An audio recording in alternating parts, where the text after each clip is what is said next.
All ready? Ready? Whenever you're ready. Awesome. Thank you, thank you, thank you. We'll call this meeting to order.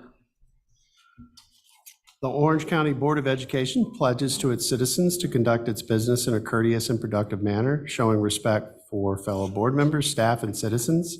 The board asks its citizens to conduct themselves in the same courtesy towards both school personnel and each other. A moment of silence will be observed before each meeting.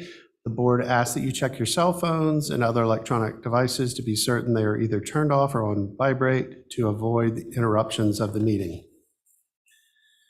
All right, we'll start tonight with the Pledge of Allegiance. I pledge allegiance to the flag of the United States of America and to the republic for which it stands, one nation, under God, indivisible, with liberty and justice for all. And we'll now take a moment of silence.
All right.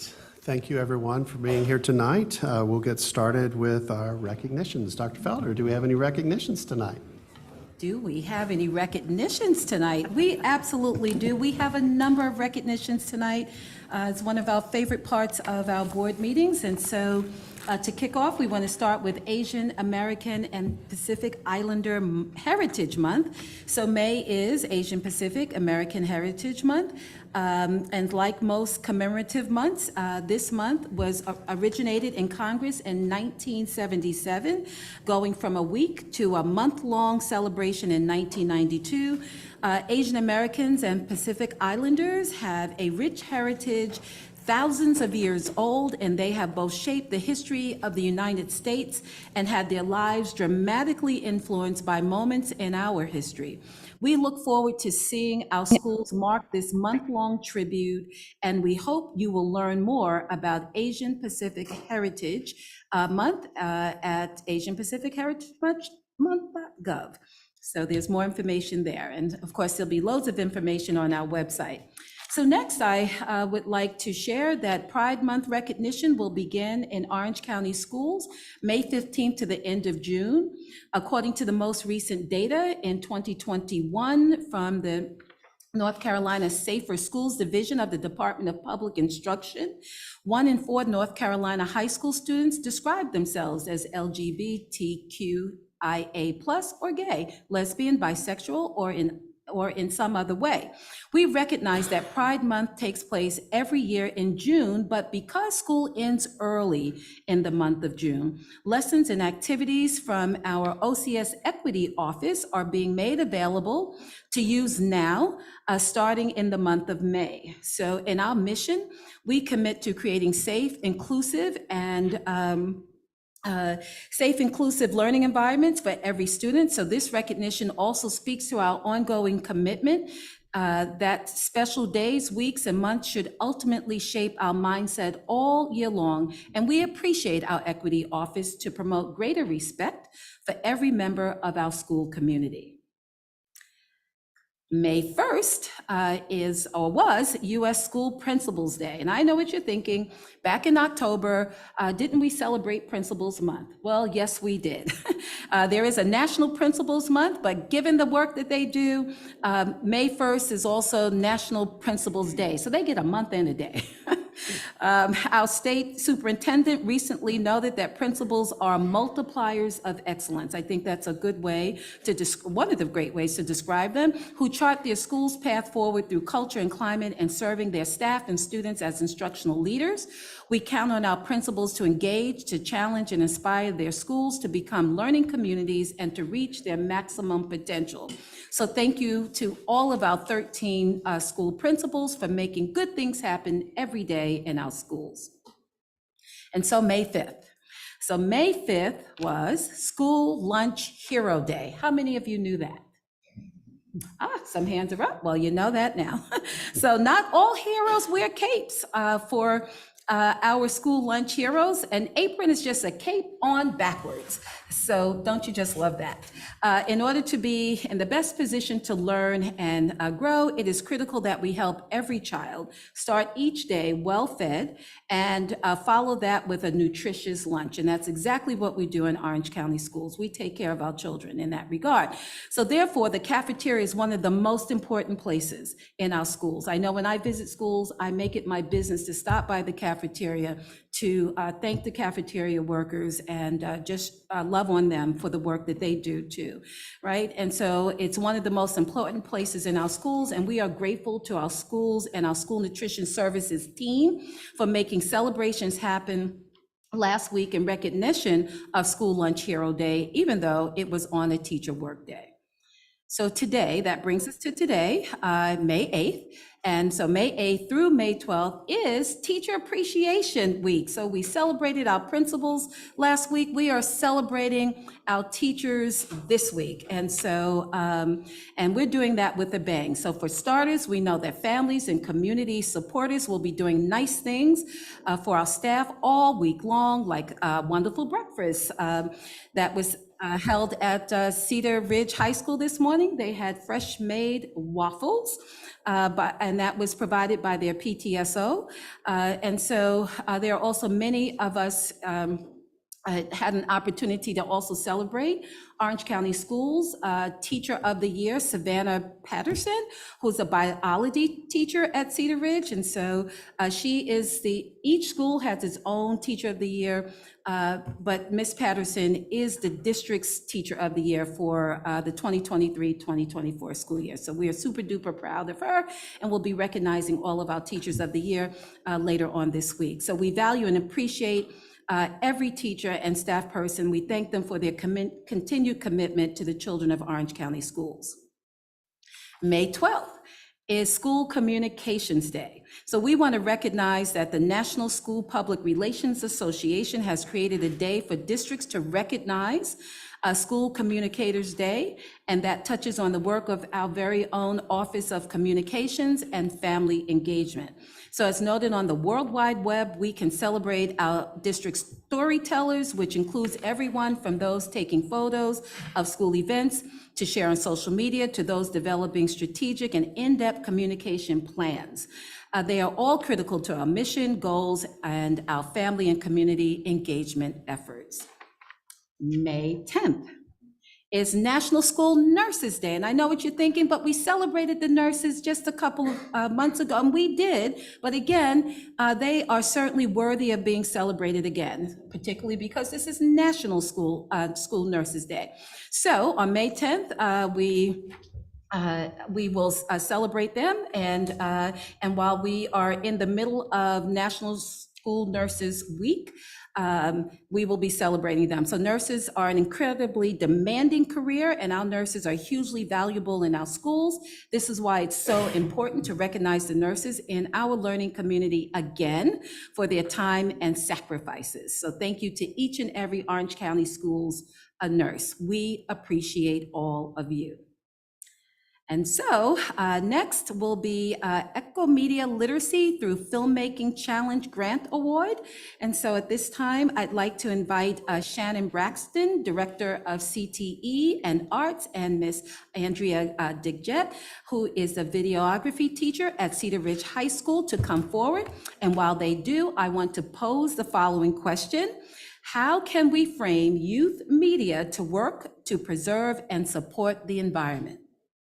Well, with their answer to that problem, videography students at Cedar Ridge High School and their teacher, Ms. Digget, became one of 20 project teams worldwide, I repeat, worldwide, to earn a 2,500 Sustainability Award in the Cinia Solutions Challenge, an award designed to sustain and scale their media projects. So we are glad to have Ms. Digget here to share a brief word about her students' award-winning work.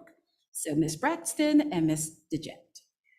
Good evening, good evening. Thank you. I'm so honored to be here with Andrea Digget, recognizing her on the grant award for her students in the fall of 22, this past fall, winning the $2,500 grant. They were one of 3 North American awards given. I also want you to know that the students collaborated with the class from App State as well as with the Orange County Solid Waste Department to create positive media awareness for the environment in our community and world. So please check out their PSA on the Solid Waste website and join them for an online global Youth Made Festival in May. Look for more information about that. I want you to know that we're really excited that Andrea Digget's program at Cedar Ridge is really a CCP program through the Alamance Community College, and she's on site here in Orange County Schools. And so we're really honored to have that program here. And join me in welcoming and thanking Andrea Digget for all that she does.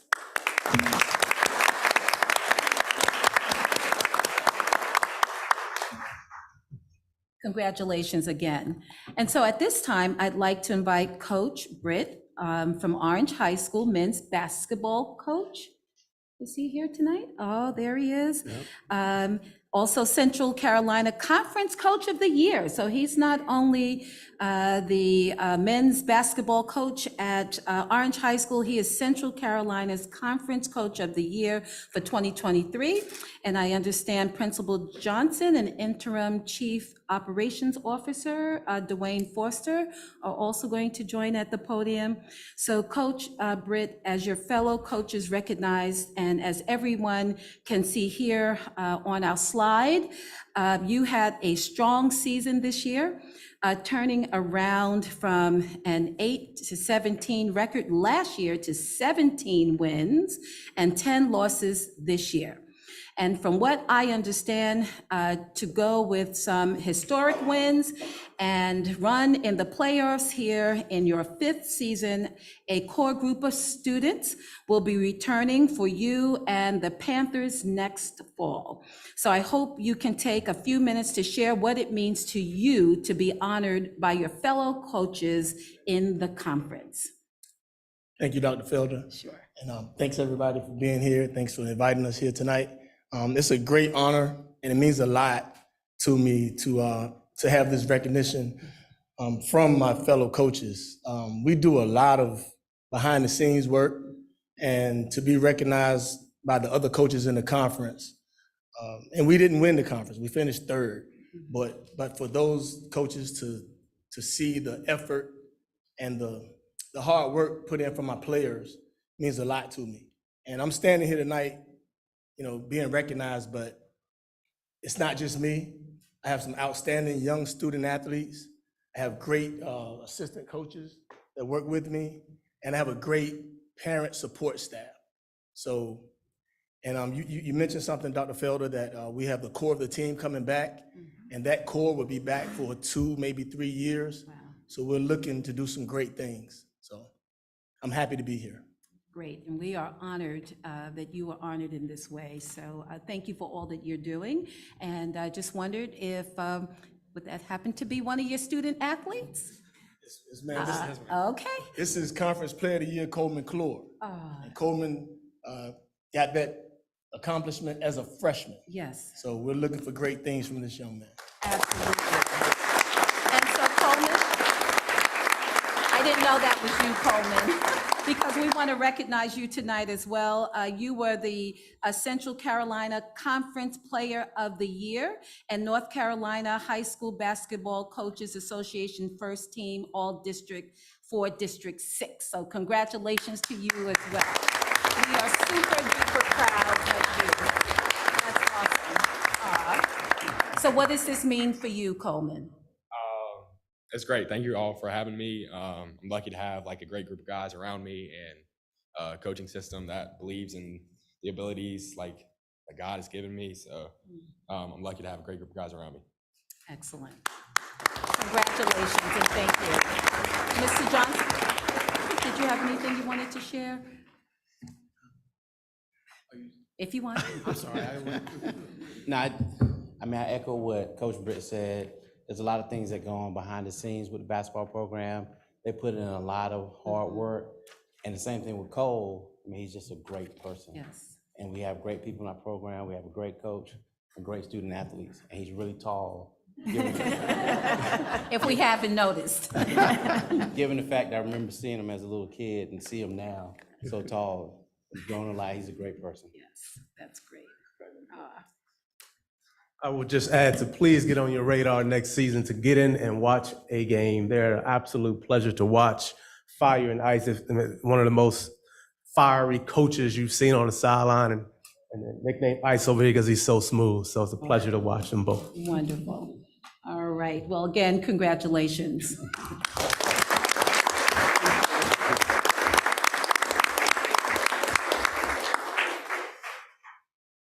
All right, and so board, we have a number of art-related recognitions, so she's back, and that would be Mrs. Braxton. So come on down, Miss Braxton. And as she's coming forward, I want to note that while March was a month to celebrate arts and education, it appears that April was a time for our students to earn awards and honors that show something in Orange County schools is going very, very right. And so I hope everyone had a chance to see it for themselves on the easels and now right before us with our artists here as you come forward for tonight's meeting. And so we have visual arts teacher, Miss Lori Shepley from Cedar Ridge High School. Boy, Cedar Ridge High School is in the house tonight. With her students, Sarah Carson and Barclay Arnold, who went up against statewide competition and will have art on display in some exciting places thanks to their success. And so at this time, I'm going to turn things over to Ms. Braxton. Ms. Braxton? Thank you, Dr. Felder. So Sarah Carson here is IB senior at Cedar Ridge, and she finished in the top 11 of the district entries in the Congressional Arts Competition. We were getting tons of emails from the Congressional Art Competition shared by Congresswoman Valerie Freshie. And Sarah entered the competition with her artwork, I Am Woman, and it is intended to elevate the status of women in society and show their strength, perseverance, and beauty. Sarah recently had her IB show at the Hillsborough Arts Council. She will be attending UNC Charlotte to pursue graphic artists. So exciting, right? I'm gonna speak with Barclay and then I'll let you speak, okay? So this is Barclay Arnold. Barclay is a 9th grader at Cedar Ridge High School, and he submitted his design to the North Carolina Department of Transportation Aviation Contest. He placed in the top 10 artworks for high school level with almost, ready for it, 1,500 submissions across the state in all levels.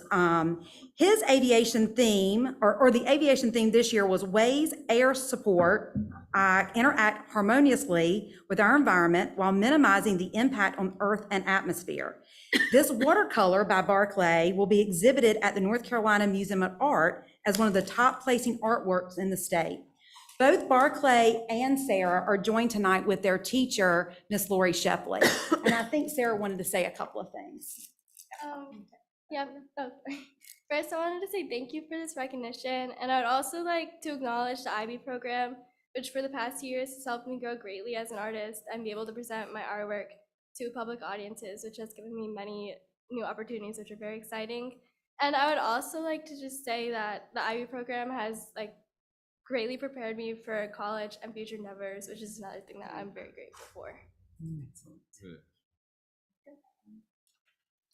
So as you see, I have talented students from 9th grade to senior, but not only are they talented, they're very bright. And anybody who's been to any of our IB shows and read what they have to write in 9th grade too, even though they're not IB students. And anyone who's ever taken the IB courses, especially the full load, has told me that the art course is the hardest, most rigorous, most, you can vouch for it, time consuming, because there's so much written work due that you all don't see that's behind the scenes. So I do want to thank you for supporting the arts in our county, and again, for supporting the IB program, because I know that's special that you do that for us. Wonderful. All right, congratulations again, Sarah and Barclay. And Ms. Braxton, come on back. Lucy Frank is here. All right, and so Lucy Frank also has her artwork on display at the North Carolina General Assembly, and so we are super duper proud of her as well. And so Ms. Braxton, you have the floor. Thank you. Sure. So with me tonight is Lucy Frank, 8th grader at Gravelly Hill Middle School, and her teacher, Miss Amanda Aguayo. And Lucy, as an 8th grader, has her artwork. She doesn't have it with her tonight because it's at the North Carolina General Assembly. It was taken last year to the North Carolina Art Educators Association annual conference down in Wilmington. And the visual arts teachers from around the state, they vote on the artwork that will be submitted by the different states' regions to be represented at the North Carolina General Assembly. Lucy's watercolor work, which you see on the screen called Bubblegum, will represent Region 3 for a year-long display of work at the Legislative Building. We're so excited for Lucy and for her teacher, Ms. Aguayo.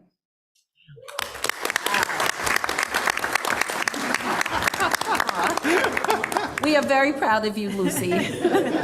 Great work. And Shannon, don't go too far, because we want you to stay at the podium and introduce us to something new for CTE teachers and new for Orange County Schools. We have our first ever NCCAT Teacher of the Year in Korean Technical Education joining us tonight, and we are excited to learn more about the new program. So thank you. Very good, thank you. This is Beth Ball. Beth Ball is a family and consumer science teacher at Cedar Ridge High School. And Beth is the Orange County Schools CTE representative to NCAT. NCAT actually started last year. Last year, we recognized Monique Holmes as the first, and we recognize her here. And Beth is our second to be honored. The really neat thing about the Orange County represented to NCAT is that they were nominated by coworkers and voted on by coworkers. And then Beth already has submitted her recommendation or her packet to the regional office amongst the North Central region. So they'll have 9, and then they'll select 1 at NCAT this summer. And the really special thing for me about Beth being up here is that I have known Beth since she entered public education. So she came in, this is a second career, and at the time, third career, not her first career.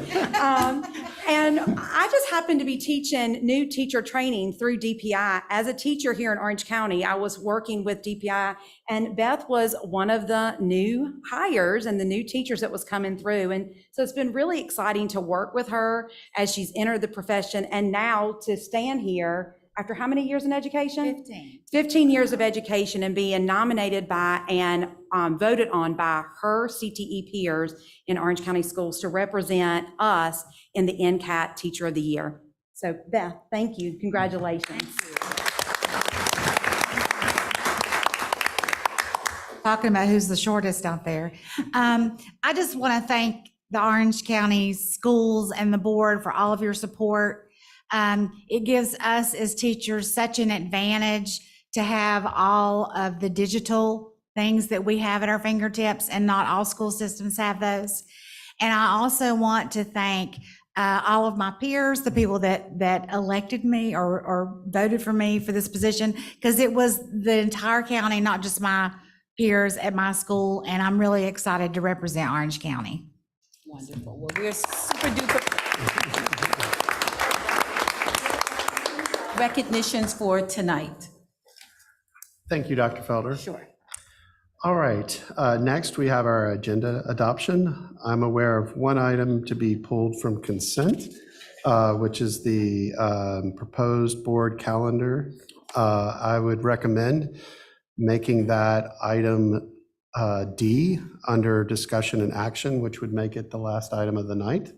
Any objections to that?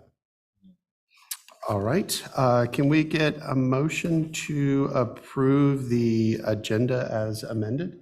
So move. Second? We have a motion and a second. Any further discussion? All in favor? Aye. Thank you, Dr. Moore. Next, we have public comments. We have none We have none tonight. Excellent. that I know of. Okay. None. All right, next we have board comments. We'll start, Bonnie. Sure. Congratulations to everyone who was recognized tonight. I just had one. I did attend a community conversation on drugs in Orange County at Sly Grange. It was a small group that included parents, grandparents, and Orange County school students. And I was actually alarmed to learn how drugs are showing up in our community, mostly through a loophole that allows THC, Delta-8, and Delta-9 to be sold to adults at and that's at vape shops and supermarkets and even online. So these are completely legal. Of course, that's in addition to fentanyl, which of course is not legal. These drugs are showing up in vapes, they're showing up in consumables, candies, cookies, drinks that are often labeled to look like their drug-free counterparts. We can find them in all our regular retail shopping places.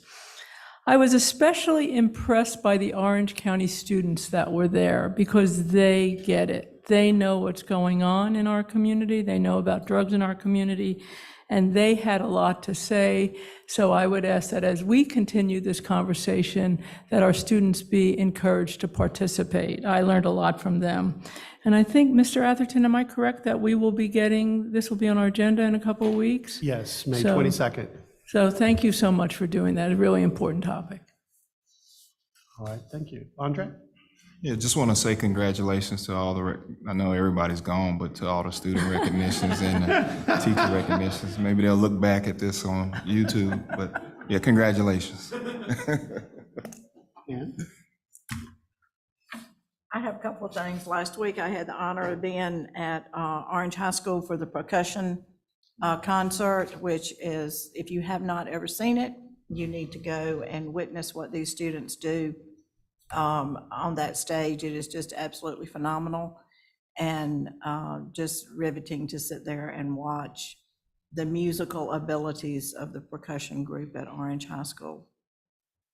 I also had the pleasure of going to the Eflin Cheeks Art Show last week and saw lots and lots of wonderful things that the students had done and drawings in that school. I think the highlight for everybody was the black light in the art room with the fluorescent colors on their posters that they had made and pictures that they had made. And it was just a delightful evening with lots and lots of participation. And I was very happy to see everybody there and so happy to see that artwork. This morning, I also got to go to Cedar Ridge High School to see the Teacher of the Year presentation, and that is always a joy to see and be a part of. And we are very proud of our teachers in Orange County and want to show them as much as we can how proud we are of them all. I also went to Ms. DeGette's class last week and saw some of the great works that her students are doing, see how she has rearranged her room to accommodate some of the things that the students are wanting to do.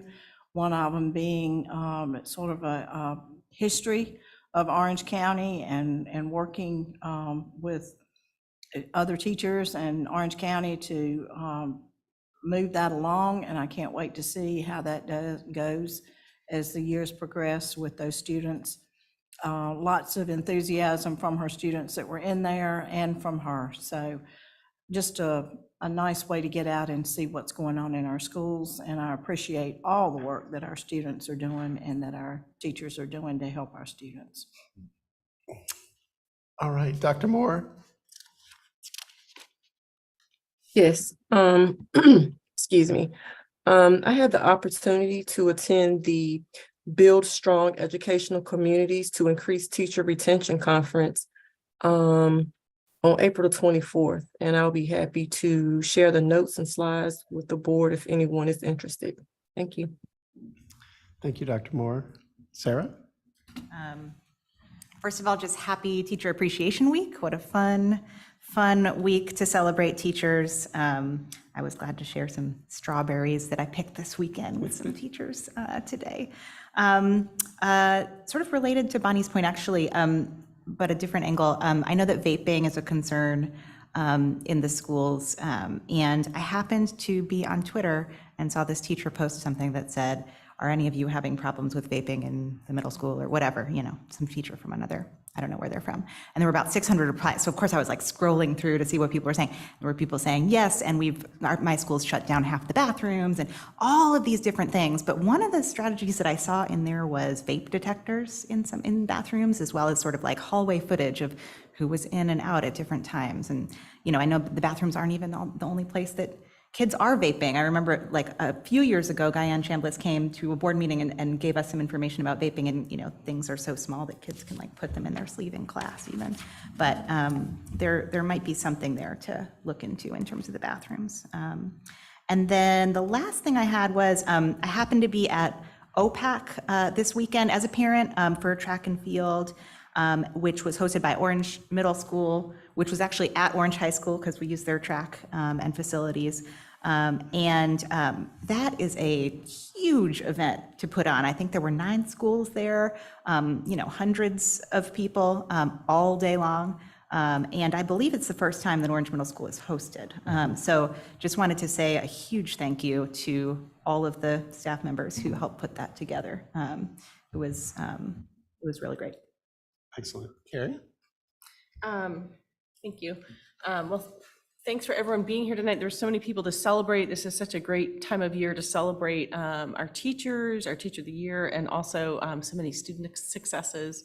And I'm also feel like a lot of us are celebrating the end of a successful school year this time of year as we get close. And I appreciate your leadership, Dr. Felder, and your equity team starting off celebrating and recognizing Gay Pride Month early, giving us more time to grow in our capacity to support our students and communities. I think we've made a lot of progress in that area. I've seen as a parent and just community member how much more support and inclusiveness and like vibrancy, so many things we're doing differently, different things we're trying.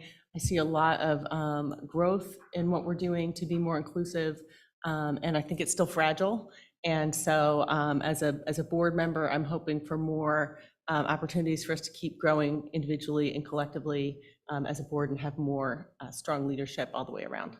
Thanks. All right. Just a few things for me. One, I just wanted to let everybody know May 16th at 7 p.m. right here in the Whitted Building. The Orange County Board of Commissioners will be recognizing the Robotics Club between Orange and through Chapel Hill. And I just wanted to thank Ms. Dole for her leadership in helping put that recognition together. So if you can, I would highly recommend being here. I got to attend the Evelyn Cheeks Art Show as well, and I agree, the black light was the best. And I did hear the backstory that the teacher was meeting with Dr. Felder, and Dr. Felder asked the teacher, "Is there anything you need?" And she said, "Yes, it is. I could use a black light." And that's how they got the black light room. So thank you so much, Dr. Felder, for getting that. The STEAM Family Night at A.L. Standback was fantastic to see everybody out, the food trucks, and to see the kids interacting and all of the progress they've made into STEAM. Enjoyed the percussion night as well, and to listen to all of their successes this year is the first time for them to have that program. The 39 Steps play at Orange High School. We got a preview here as a board a couple of meetings ago. It was fantastic to see that. And we had Mr. Johnson as a character in the play. So that was great to see. Mrs. Sagat as well. We got to view her room. And also I'm looking forward to the sound room they're building to capture the history of Hillsborough and surrounding. The Teacher of the Year announcement this morning, it was fantastic. The PTA did a wonderful job, and you could smell the waffles outside and across the street, I'm sure. It was delicious. And I just wanted to also thank all our guests here tonight for taking your time out and being here tonight and helping us congratulate and thank everybody tonight. And the last thing I'll just say is it is Teacher Appreciation. Just take some time to volunteer in a class, cover a lunch, or just share your gratitude to a teacher. It would be greatly appreciated. All right. Next, we have the consent agenda.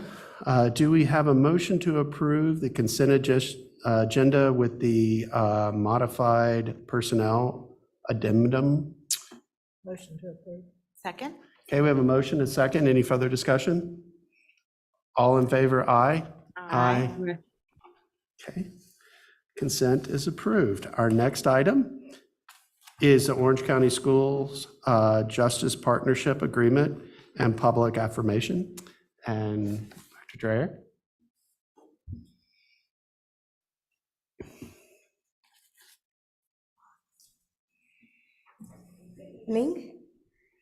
A school justice partnership is a group of community stakeholders, including school administrators, law enforcement officers, court officials and staff, juvenile justice personnel, and other community partners who develop and implement effective strategies to address student misconduct. This evening, Orange County has come together with some of those stakeholders named that will come together to sign our school justice partnership. So when I call your name, if you could come to the table and take your seat behind your nameplate.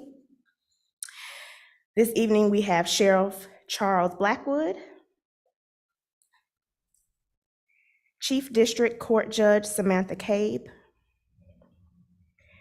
District Attorney Jeff Neiman, Public Defender Wadrina Baker Harrell, DJJ Chief Court Counselor Amanda Ferris, and County Manager Bonnie Hammersley. And then following your discussion, we'll have Mr. Will Atherton and Dr. Felder. So very quickly, just thank you all for being here tonight. We greatly appreciate your partnership and all the time, especially you, Chief Justice Cabe, and that first conversation around this. I appreciate your support. Board, this is an action item. We do need to approve it prior to this. So is there any discussion prior to a motion? All right, with that, we need a motion to approve. Motion to approve? Second? We have a motion, a second. Any further discussion? All in favor, aye? Aye. Aye. All right, motion carries. We will now do the signing.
Board members, if you could stand up as well.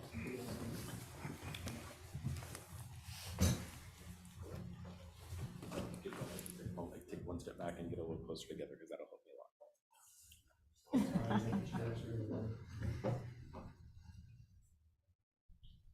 Right, if y'all could get to the back of the table and huddle together, that would be great. Ms. Hauser, go ahead. There you go. I appreciate you. On the count of 3, 1. Ms. Purcell, would you move 2 inches to your right? Thank you. Oh, Lord. Bear with me. It'll be good in the end. Thank you. Thank you all.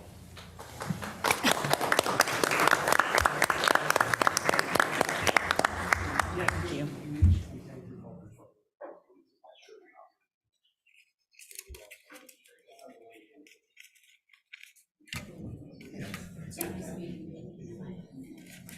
Nice meeting you.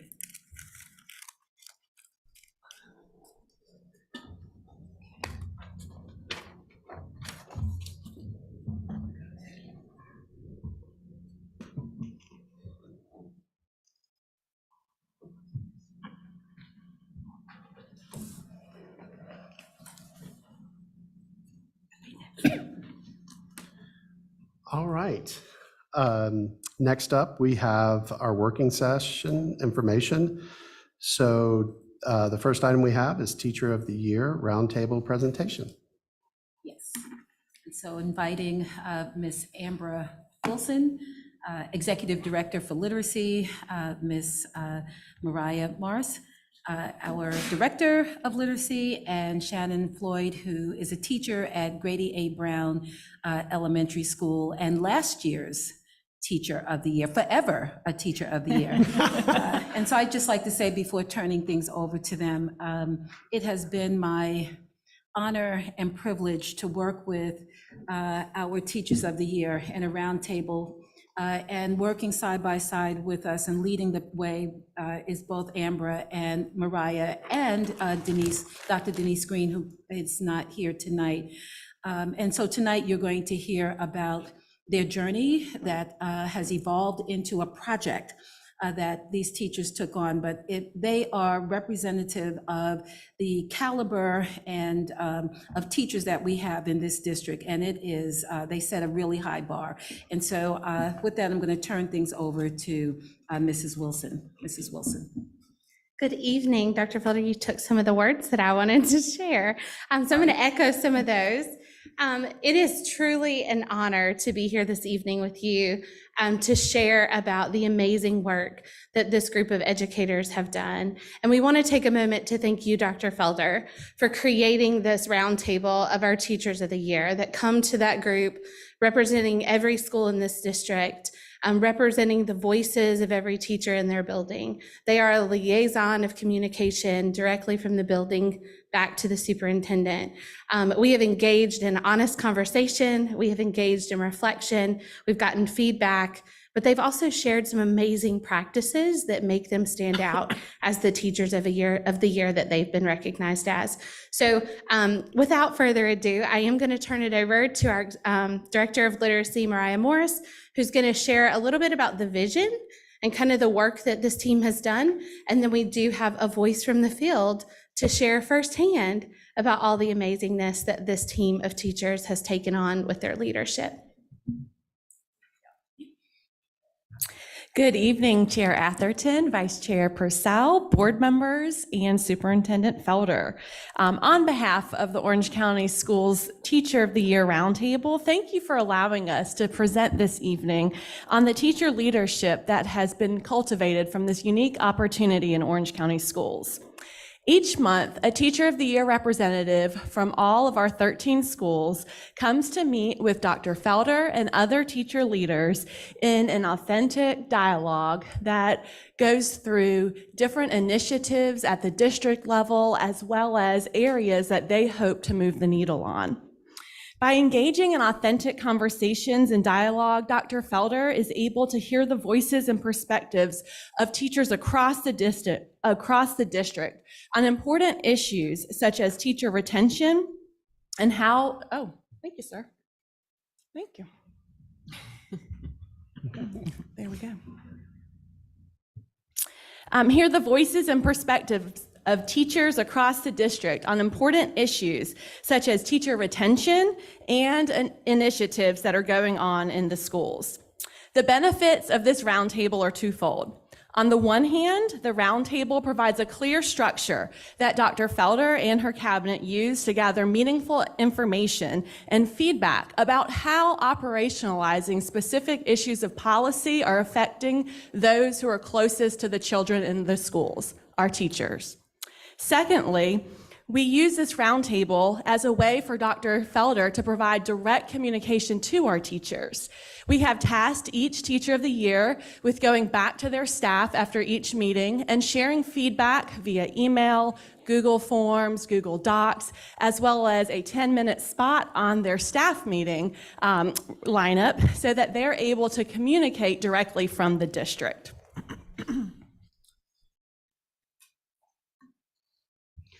The Superintendent's Teacher of the Year Roundtable established a three-pronged approach to collaboration, advocacy, and leadership.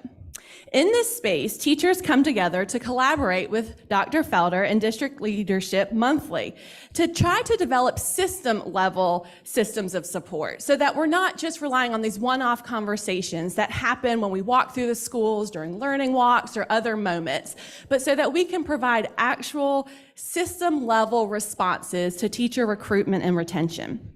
The second prong of the roundtable is advocacy.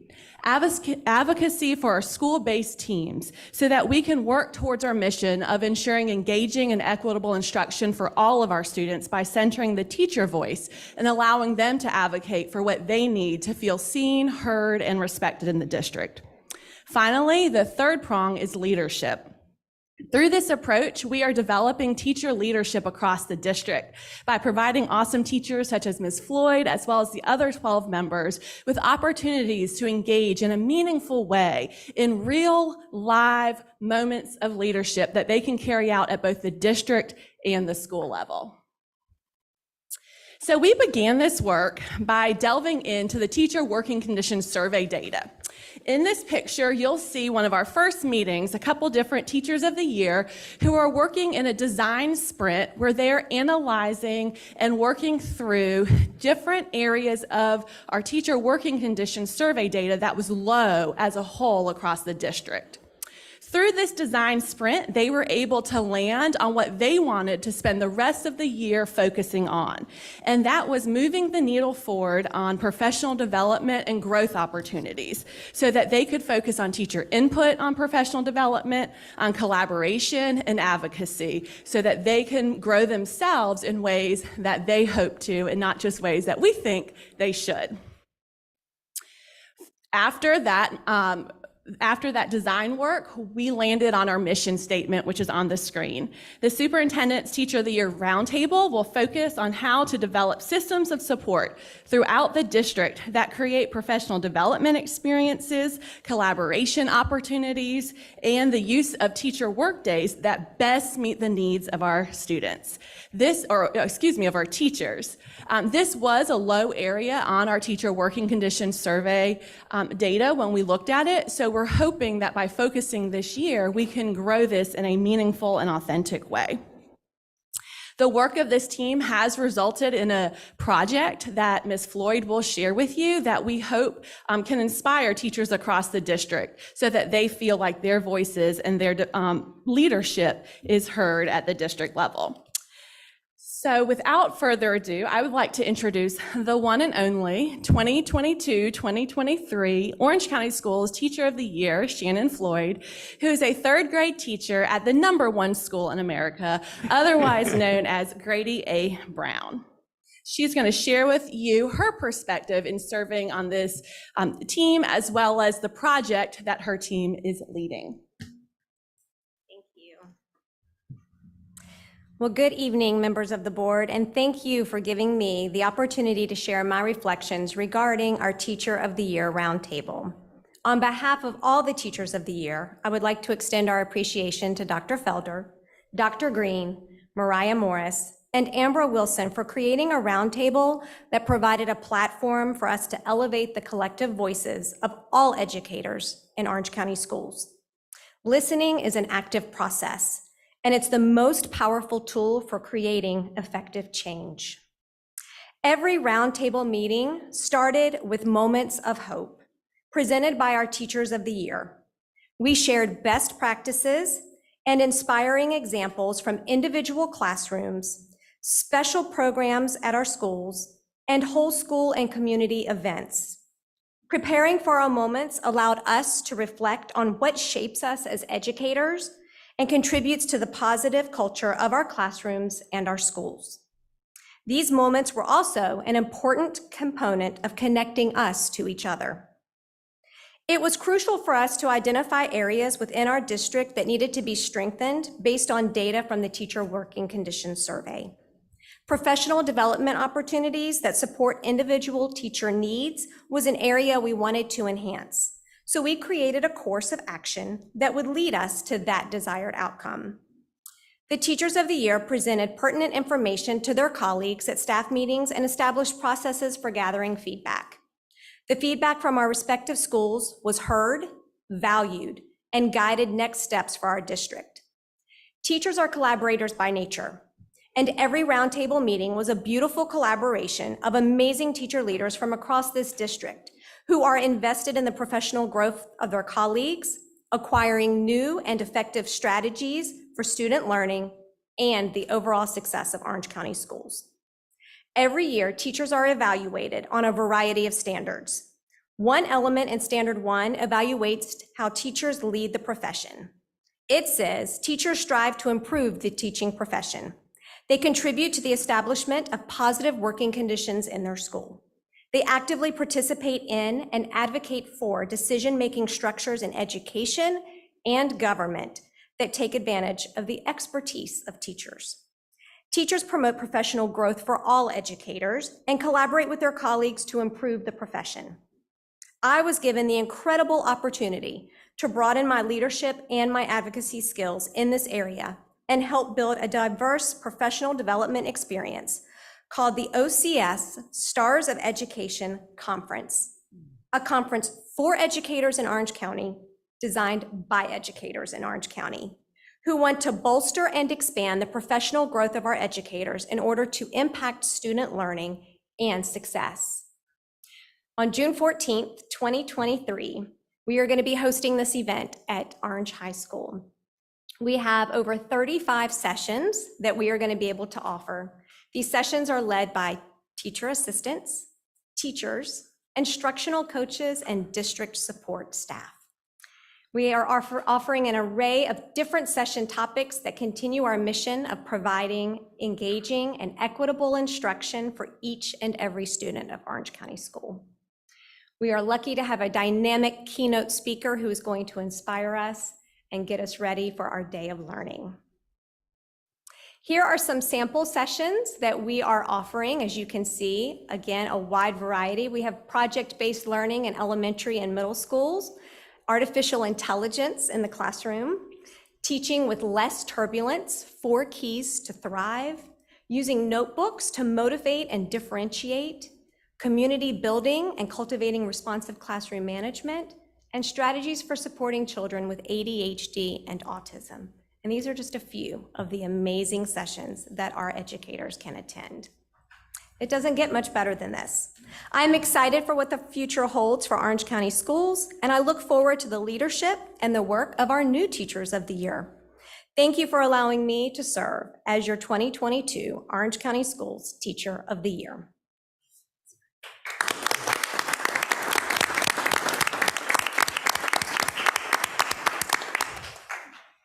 One of the most inspiring parts of this roundtable has been seeing teacher leaders emerge and flourish, as well as seeing the relationship that Dr. Felder and district leadership have truly cultivated to listen to them and to grow what they hope and dream our district can become. Additionally, we have seen the opportunity to leverage our teacher leaders across the state so that they can now spill out their genius into other areas of North Carolina. Dr. Felder was very gracious and allowed every member who wanted to attend the North Carolina Department of Public Instruction AIM conference, where they were able to choose sessions from state leaders to attend to grow themselves. Also, it was very exciting to see Shannon Floyd alongside Whitney Williams and Alyssa Amato present at the North Carolina Technology Conference, NC TIES.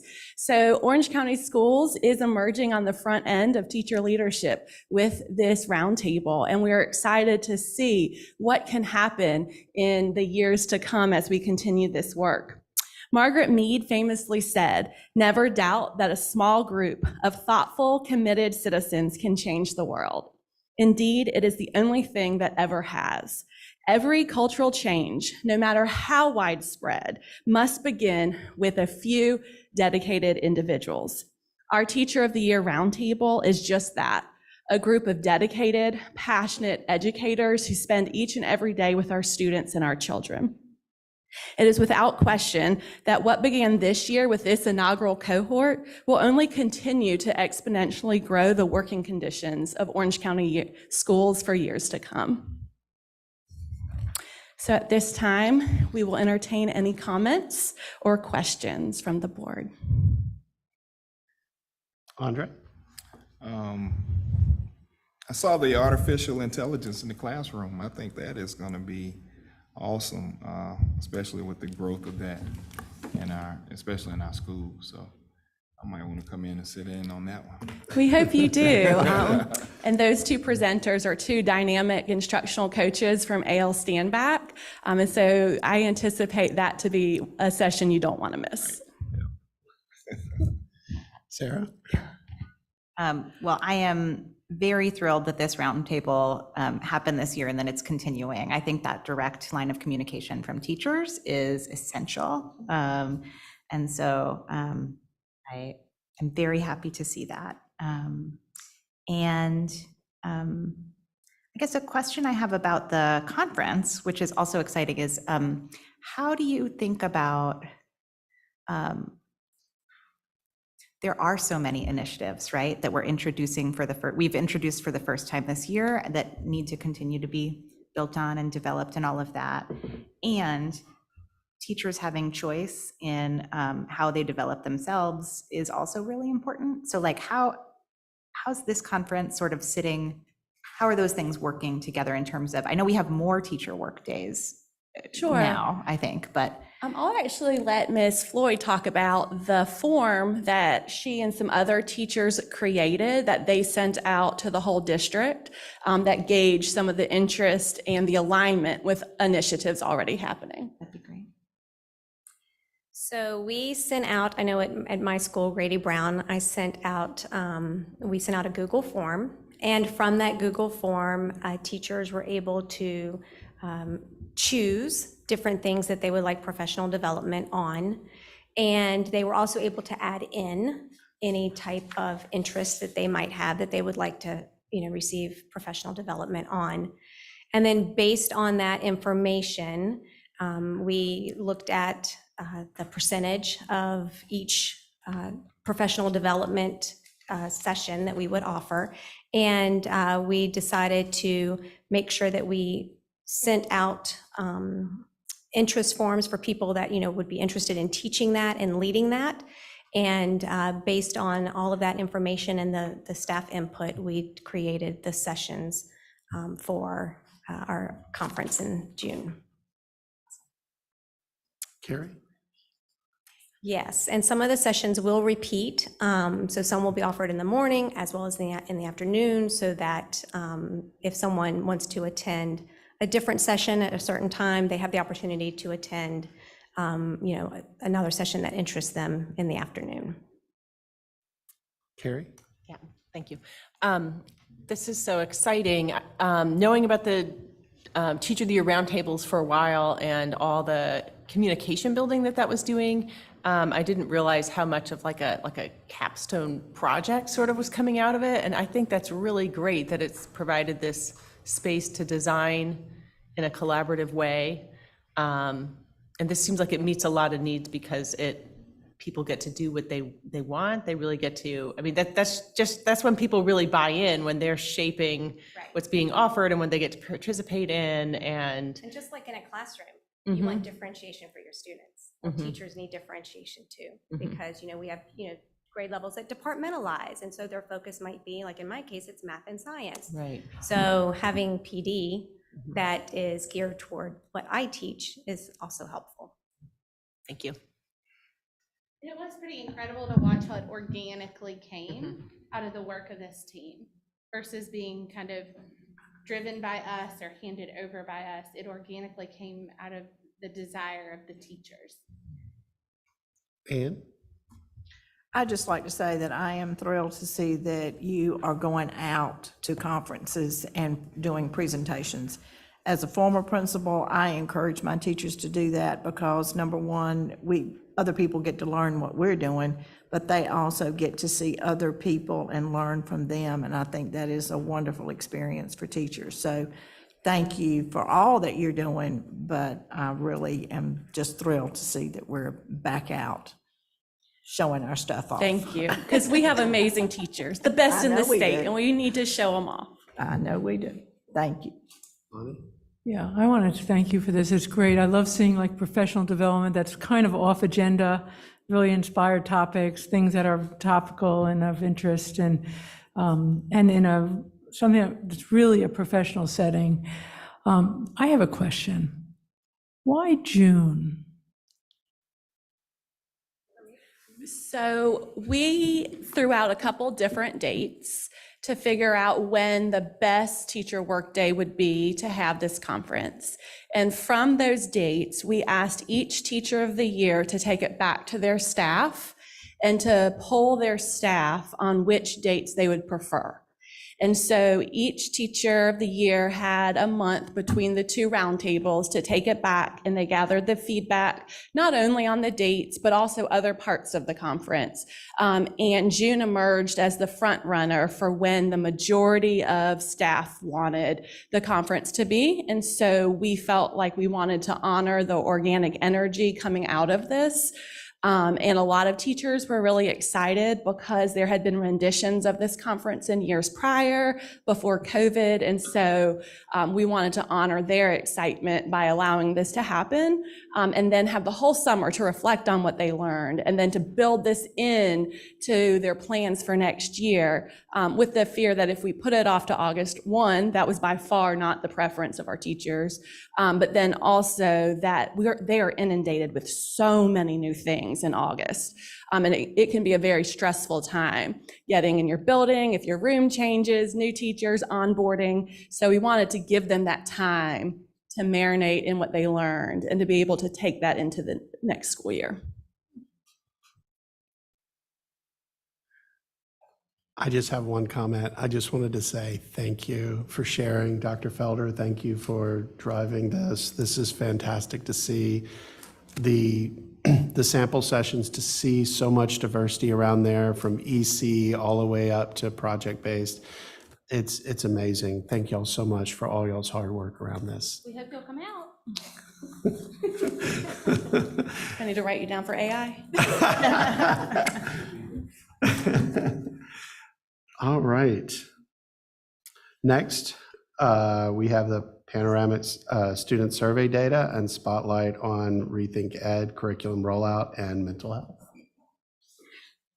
Yes, so thank you, Mr. Atherton. So joining us tonight are a number of staff from the Equity and Student Engagement and Support Services Office. And so I'm going to turn things over to Mr. Lee Williams, to Dr. Jessica Drea. There we go, Director of Student Engagement and Support Services, and she's going to introduce the team. Yes. Thank you. Good evening once more. Come before you again, this time to present information, giving you some updates on our panorama survey for the year, and also introducing information for our Rethink Ed curriculum, which will be presented by Ms. Kimberly DeGraffenreid, who is our Section 504 and SEL coordinator, and then some information around our mental health supports from our mental health case manager coordinator, Mr. Daniel Kearns Pickett.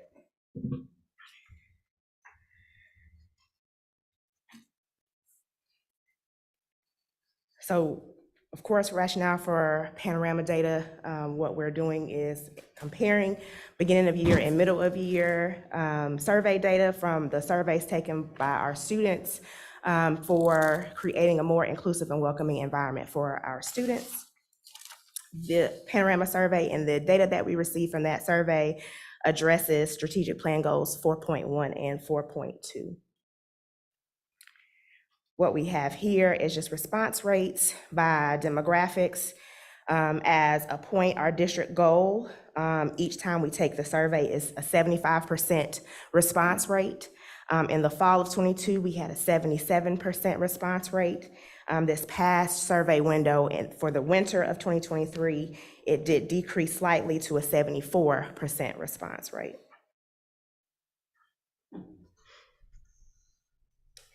What you'll see on the screen now is the SEL competency measures for our students in grades 3 through 5. This information is based off of 1,306 responses across our 7 elementary schools. The percentages that you'll see in the center are based off of percent favorable. So those are responses as agree, strongly agree, and the like.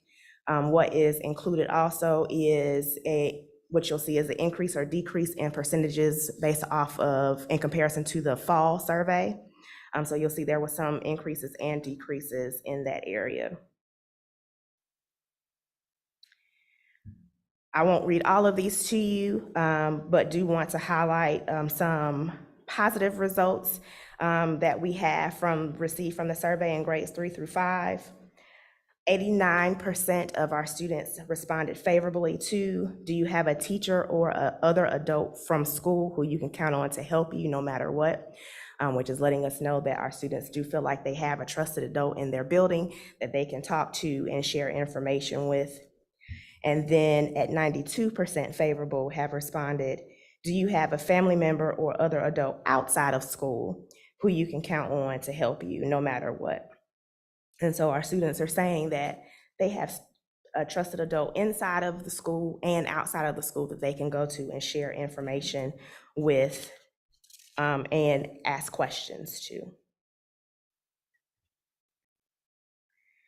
Some areas of concern in grades 3 through 5. Again, I will not go over each and every one, but to pull from, how often are you able to pull yourself out of a bad mood? 43% of our students answered favorably to that, meaning that there is a large number of students who do not feel that they have the skill to pull themselves out of a bad mood. And then also, during the past 30 days, how often did you remain calm even when someone was bothering you or saying bad things? And 45% of our students answered favorably to that.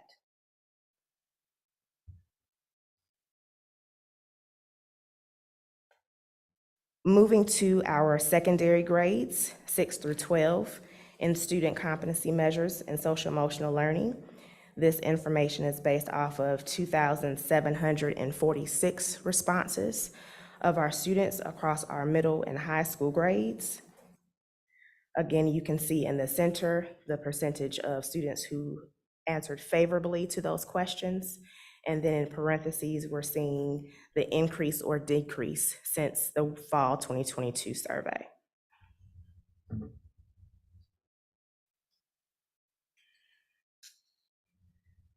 Some highlights of positive results in that age group. I hear hurtful comments about students based on race, gender, sexual orientation, religion, disabilities, etc., from adults in my school. 78% of our students answered favorably, meaning they are not hearing that information from adults in school.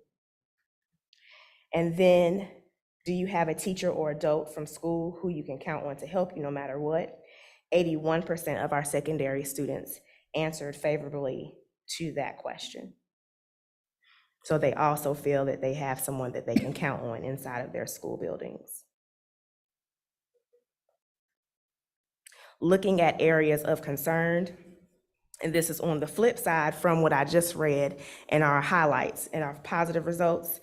I hear hurtful comments about students based on race, gender, sexual orientation, religion, disabilities, etc., from other students in my school.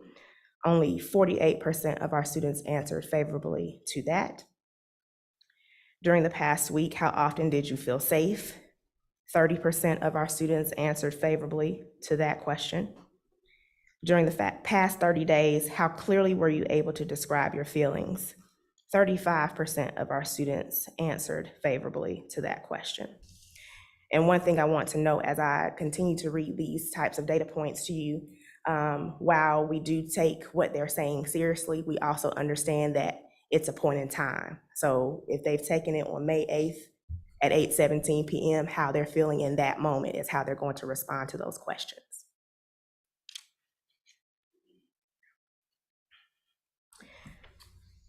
Some takeaways. We want to be able to use this data to align to our lessons that are implemented with our Rethink Ed SEL curriculum. We have noted that the participation mid-year was lower from that of the beginning of the year. Some of the areas have interesting contrast, just for example, sense of belonging versus school climate. And we have noted an overall decrease, which leads to our next steps. We are currently in the middle of our end of year survey window, actually ending on Friday for our students. Once we get that data from the end of the year, of course, we want to compare those trends to see what we can find that will assist us in creating plans for next year. We'll continue working with schools.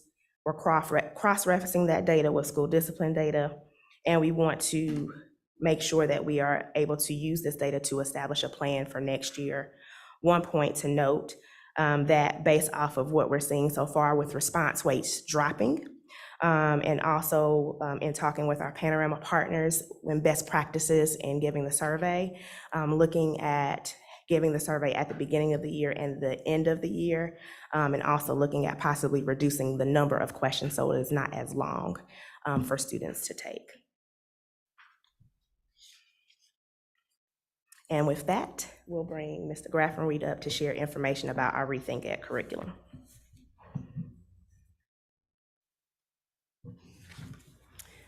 Thank you. Good evening, everyone. At the beginning of the school year, our district agreed to implement a new district-wide social and emotional learning curriculum called Rethink Ed. And tonight, we will review the data that we have compiled over our first year. So our original plan was to begin implementation in August.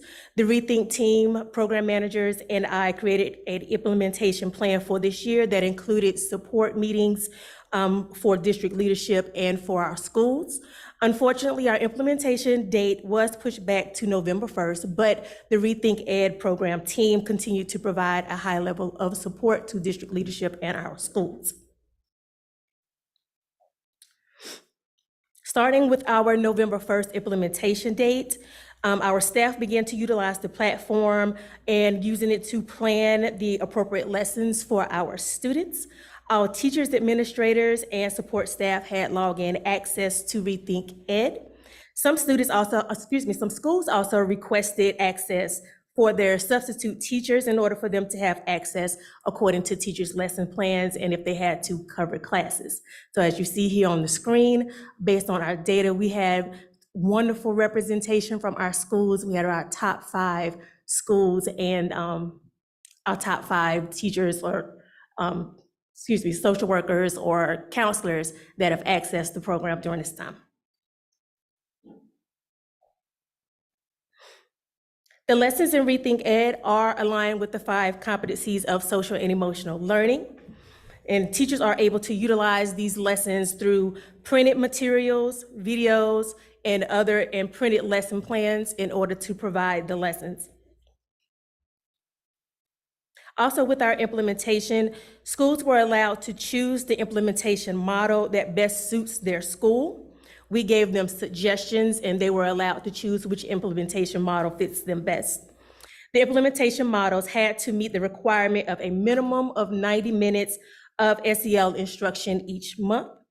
The 90 minutes could be delivered in 2 45-minute teacher-led lessons, daily 5 to 10 discussion prompts, 20 to 25-minute teacher-led lessons assigned by teachers to students in the platform, and other creative ways that schools have used for implementation. For our high schools, a request was made for an alternate scope and sequence to be created to provide lessons that address some of the behaviors that they were seeing reflected through Educators Handbook, such as tardies, skipping, non-compliance of school rules. And the Rethink team and I were able to compile lessons from the platform to provide that alternate scope and sequence for them. Overall student engagement in the platform started really high in November in order to get the students' pages set up and get them used to accessing the platform and the lessons within. Once the schools determined the best implementation model for them within the platform, the student engagement fluctuated some, but the exposure to the lessons remained consistent. There are drops in engagement due to holidays and breaks, but overall, students were engaged in each of the 5 social emotional learning components. The feedbacks from our schools with Rethink Ed has been really great. I've enjoyed doing the walkthroughs through each one of our schools, going into classrooms to observe the lessons and interacting with staff members just to get their feedback and how they felt about the social and emotional learning curriculum. So tonight we have Miss Angela Breeze, who is a 5th grade teacher from New Hope Elementary, who would like to come up and provide some insight on how this SEL curriculum has impacted her classroom. Thank you for letting me come and speak. Rethink Ed at New Hope has been implemented. Most of us do it 2 days a week. Tomorrow, my class's focus is Quiet Your Mind. So we'll watch a video and have a discussion. And then on Thursday, we'll do follow-up activity. What we found is flexibility. So like last week, my lesson, which was about rumors and gossip, ended up taking almost the whole week. There was a lot of good discussion, especially with fifth graders getting ready for middle school and how to connect that and to avoid some things. But there has been, the videos are enjoyable by the students. There's discussion questions that are given with it. So as teachers, we've been able to implement it at New Hope fairly easily. We even created a team that created zeroing in on what our plan was to provide access for teachers to easily pull up materials or to make copies of what they would need for the lessons. Students are highly engaged. Like I said, the carryover last week was not because of me. It was because of student involvement in the discussions and conversations. So I look forward to this week because it's a quiet mind and it's going to be working on them breathing. So I'm interested in seeing how this one goes. But at New Hope, I think it has tied to our panorama data. When we looked at our beginning and middle of the year data for our school, we saw an improvement compared especially to last year's data for how our students are feeling in our building. And I know my fifth grade students, all 28 of them have completed this final one, and they have taken it seriously. Many of them have called me over and asked me, what exactly is this question asking? And I've reworded it or tried to give them an example. And then they're like, oh, okay, I got it. And then they're like, go away. So, but for us, it has been a beneficial program. Many people know that we have a lot of SEL, social emotional needs at New Hope. And I believe this has given us an avenue to reach those needs and to provide some consistency and security for our students. Thank you, Ms. Breeze. So lastly, I would like to note that in beginning our SEL curriculum, we wanted to recognize classrooms, teachers, librarians, any staff members and within our schools that were just SEL stars. Going into their classrooms, the students felt welcome, parents felt welcome. There was an environment of support, an environment of collaboration, and in observing the Rethink Ed lessons, the teachers were excited about it, the students were engaged, and there was healthy discussion. And so we designated those classrooms as SEL star classrooms. A lot of our teachers were excited to receive their star, especially out at Pathways, since that is their mascot, the stars. We did have a school that reached 100% in their SEL star classroom, and shout out to Partnership Academy. And Central Elementary was really close with Hillsborough right behind them, and AL Standback right behind them. So I really appreciate all of the work that our teachers, administrators, support staff have done in implementing this SEL curriculum within our first year. And we are excited to see how we continue to collect data as the years move forward. So next steps are to look at the data from this year to adjust our scope and sequence for next year. Our scope and sequence for the first year came from Rethink Ed and some of the suggestions that the program managers had. So I will be meeting with them to talk about feedback from Orange County Schools so that we can adjust that scope and sequence. Also to train our new employees for the next school year on the Rethink Ed curriculum, and to work with schools to modify or enhance their implementation models for the 23-24 school year. Are there any questions? Carrie? Thank you so much.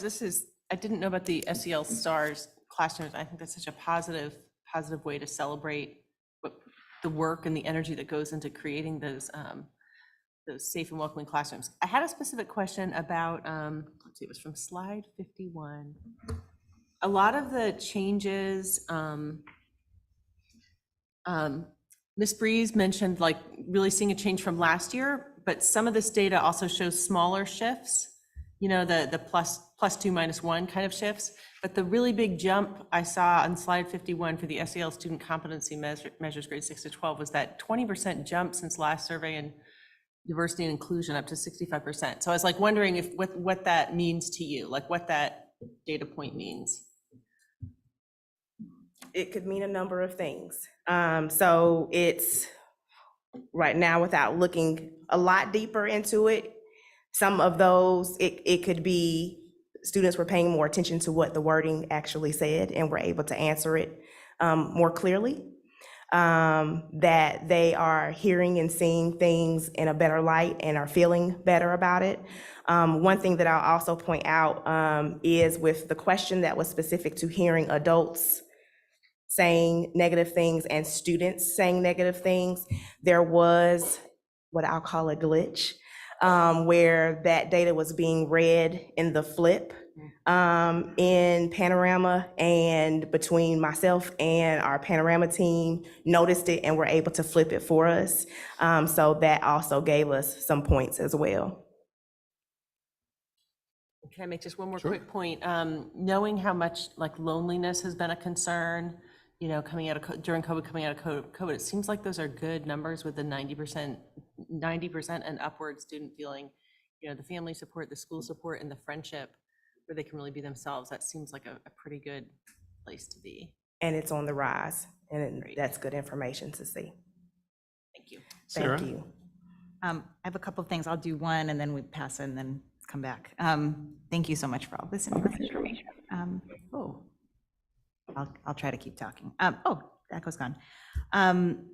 One thought about the declining response rate, which is a thing like professionally I've seen in some other contexts. When you do a repeated survey, sometimes that response rate can decline over time.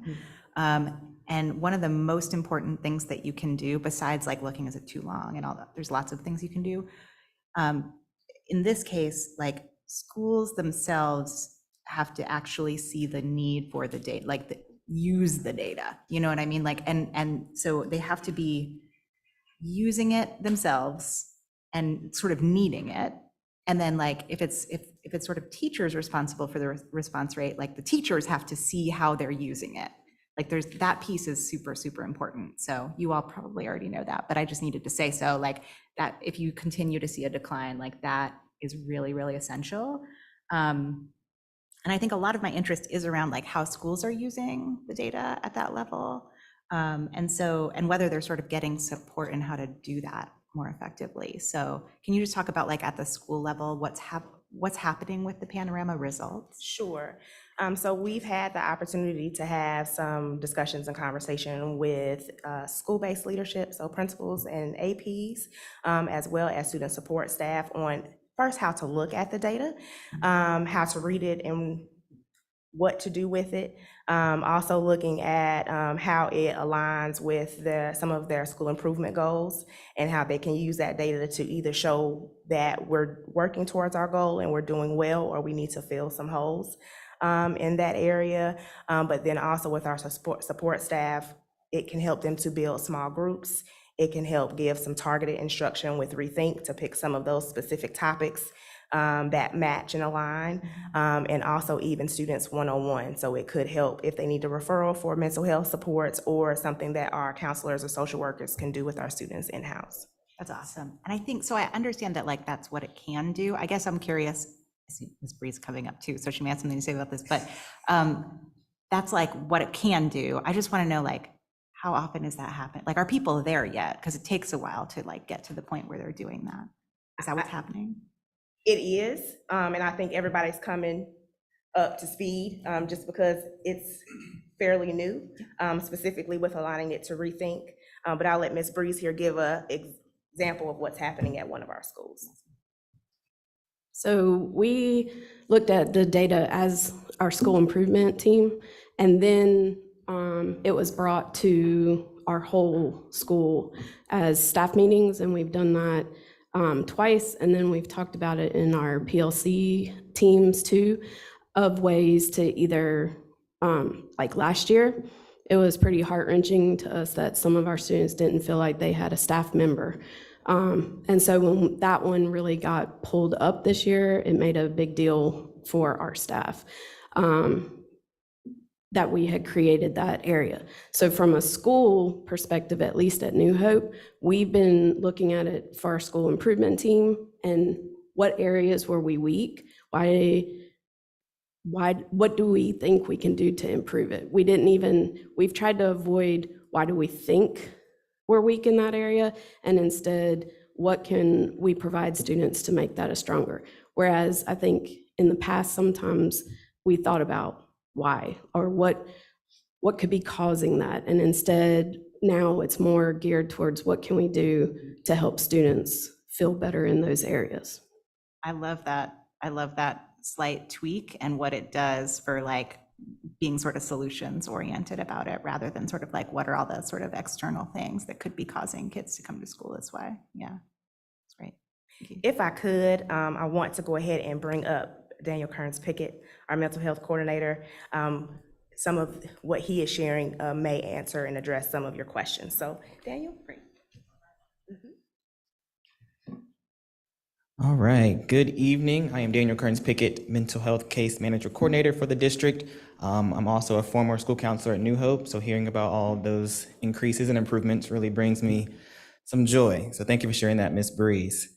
So this evening, I'm going to speak to you all about the position, my role, obligations, and kind of things I've been able to do thus far since starting in January of this year. So this makes 4 months of me being in this position, and I'm very thankful for the opportunity and look forward to continue to serve.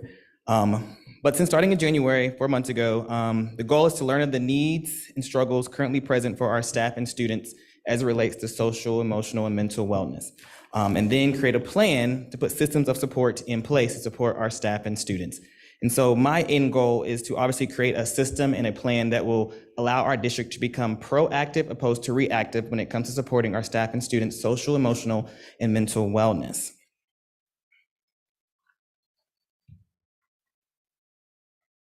So here are a few things currently in place to support students. It is a pretty large list here, so I'm not going to read them all to you, but I do want to touch base on a few of them.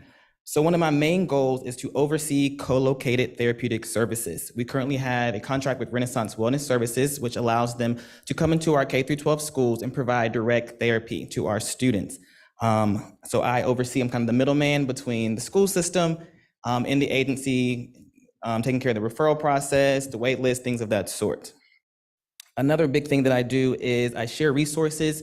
Agencies provide professional development and training to our counselors and our social workers. So they are the ones who are in our schools doing the groundwork, working with our students every day. So it's important to me that they do have the resources and the tools to successfully support our students, families, and even our staff as well. Next thing I want to touch base on this list is providing in-person mindfulness and social emotional wellness activities to students and classes, and also providing training and workshops to our students. So I do go inside of school buildings and do lessons with students still K through 12 based on the needs, referrals from classroom teachers, counselors, social workers, and administrators. I also do trainings and workshops, and these topics vary from wellness strategies, eliminating stigma, how to regulate emotions. And one example in particular is there's a poetry workshop that was put on by the literacy department, I believe, and poet laureate came and she spoke, but what I was able to do was come in and speak with those students prior to her speaking about how to manage your emotions when you are writing poetry. Because as we know, poetry can bring up various emotions and feelings, and so it's important that you have those tools and those strategies in your back pocket to assess and analyze what those things mean to you and how to respond. One of the things that I also love to do is providing one-on-one support and check-ins with students. So being how I am a former school counselor, I'm also a licensed clinical mental health counselor. Being able to still meet with students one-on-one is very important to me. I do want to note that it's not therapy, it's more so consultation check-ins, giving them additional people in their corner to support them, whether it's socially, emotionally, academically, providing them resources and things of that sort. The connection. So why is that so important? And so here is a quote. I'm not going to read the whole thing, but it's from the CDC. The last line of the quote just states that mentally healthy children have a positive quality of life and can function well at home, in school, and in their communities. And so for me, Being mentally healthy means that they have the tools and strategies to properly manage and cope with their emotions and their stress. And so in Orange County Schools, our vision states that we are here to prepare every learner for lifelong service and success. And so yes, graduation is important, but we also have obligation to make sure that they have the tools and strategies they need to manage their emotions socially and make sure they are mentally healthy prior to graduating. And the last slide here is things that are currently in place within the past 4 months to support staff. So every single month, the first Wednesday of every month, I send out Wellness Wednesdays. And so what this is, you'll see an example on the screen here, but every month I provide a different topic or theme. This month for May, it was self-discipline. And so I provide them tips and information about it. So I talked about how you might have to ground yourself from certain activities at any point so that you can decrease your amount of procrastination so that you can focus on the goal that you have at hand. I provide a self-assessment so they're able to analyze within themselves what they are doing or where they want to go, action steps, and then I always have a challenge where staff are able to participate in a Wellness Wednesday raffle. It's a simple question, they answer it, and every month I announce who the winner is, and I provide them with a small token of appreciation. Thank you for taking care of yourself, thank you for reading the newsletter, and thank you for putting you first. And it's usually a candle, a gift card, something small, just a way to say thank you and I appreciate you. There's always tips from Kelly Underwood, who is a licensed clinical social worker. She works closely with our district. She provides a video that relates to the theme at hand. And then I always provide resources and upcoming events in the community. So this could be videos or upcoming workshops, yoga, mindfulness activities, any events that are happening soon. Another thing I do for staff is I provide in-person mindfulness and social emotional wellness activities. And I also provide training or workshops for them as well. And so I do go into PLCs, I go into staff meetings based on the need, but I've been able to speak on topics related to stress, trauma, mindfulness, self-care, and so on. And the next one I want to talk about is collaborating with administrators. This is something I did when I first got in this position. So like I said, I started in January of this year, and I was able to meet with every administrator in the district to see the needs of their staff as it relates to their wellness and their mental health. And so this was very important for me. It was somewhat like an informal needs assessment so that when I was able to leave, I was able to kind of break down and analyze what things we need to put in place to support our staff. Because like I said earlier, the goal is to be proactive and not reactive. I think that since the pandemic has happened, a lot of attention in our nation has been on mental health and making it a priority. So I want to ensure that we stay ahead of that and ensure that we are taking care of our staff and showing that we do appreciate them and we are here to put systems in place to support them. And the last thing is just providing one-on-one support with them as well, like I do students. Like I said, it's not therapy, but it offers them consultation, another ear. Sometimes the issues are related to students, sometimes it's personal things, but just letting them know that, hey, there's somebody in the district who cares about you and is rooting for you and understands that you are struggling, as we all are. So again, thank you all for the opportunity to serve in this position. This is the first ever mental health case manager coordinator. And I think it's a very important need and obligation, and I'm happy to serve Orange County Schools. So thank you. Thank you. Of course. Ken? I just wanted to ask a question. And I know that you're working very closely with, and this is for Mr. Pickett, you're working very closely with teachers and with students. Have you ever done or are you planning to do any workshops for parents? That is actually one of the goals I do have, yes. Having started in January, I have not been able to reach out to parents as much as I would like to, but we have been having a lot of conversations about parent workshops, both in Spanish and in English for all of our families and communities so that they can also understand the needs at home and how to support their students. Thank you. And understand what you're trying to do in school Yes. as well with the surveys and meeting with kids and all that. Absolutely. I think that would be great. Thank you, thank you. Lonnie? I have a couple questions. I'm not sure where to take them. First, back to a point that Sarah made, it would be really helpful to understand the participation in Rethink Ed by school and which schools are adopting it, which schools are not adopting it. I didn't see that In terms of implementation, every school has implemented Rethink Ed. As I stated earlier, the way in which they have implemented it varies from school to school. And that was by design, right? I guess there's a question about the degree of embrace. And like I think your data showed that the participation is did I see that it's been dropping a little bit since the beginning, which is normal, right? You'd expect that. But I was just curious if the schools, when Mrs. Breeze talked about incorporating the results of Panorama, for example, in their school improvement plan, that was pretty high level of commitment. And I'm just curious how different schools are using it. And So the requirement for every school was to only do 2 lessons per month, which was 90 minutes. So all of our schools are doing that. There are some schools, however, that are adding additional lessons to that because they're doing supplemental lessons, they're doing tier 2 and tier 3 lessons. And so when you're seeing the ebb and flow in the numbers, it's because some are doing a little bit more than others based off of finding that need that they have for their students, or they have been able to find some time in their scheduling to add additional lessons to above the 2 that they are required. For us, because it started in November and not in August, it was a little more difficult to weave it into an already made master schedule. And so we were requiring the 2 lessons so that they could easily put that in and then had the option of doing the additional courses. Got it. Thank you, that's helpful. And when we have subs in classes, all teachers do use this or just some? All And when we teachers, have- substitutes have logins as well, so they can do it when they are in classrooms. TAs, our support staff, all have logins, so they're able to use it with students when they're with them. Okay, and maybe it's intuitive for an educator, not as intuitive for me, but we have Rethink Ed, we have Panorama, we have the Code of Conduct, we have, MTSS, the tiers on MTSS. And so if you're a teacher and you're trying to, and you have discipline challenges in the classroom, but also some of this is really to teach, some new ways of behaving. How do our teachers put all this together? Is there any alignment of all these pieces? So they're all very separate and not all of them are teaching tools. So Rethink is curriculum that we use to provide lessons to our students about social emotional learning. So that's the teaching tool.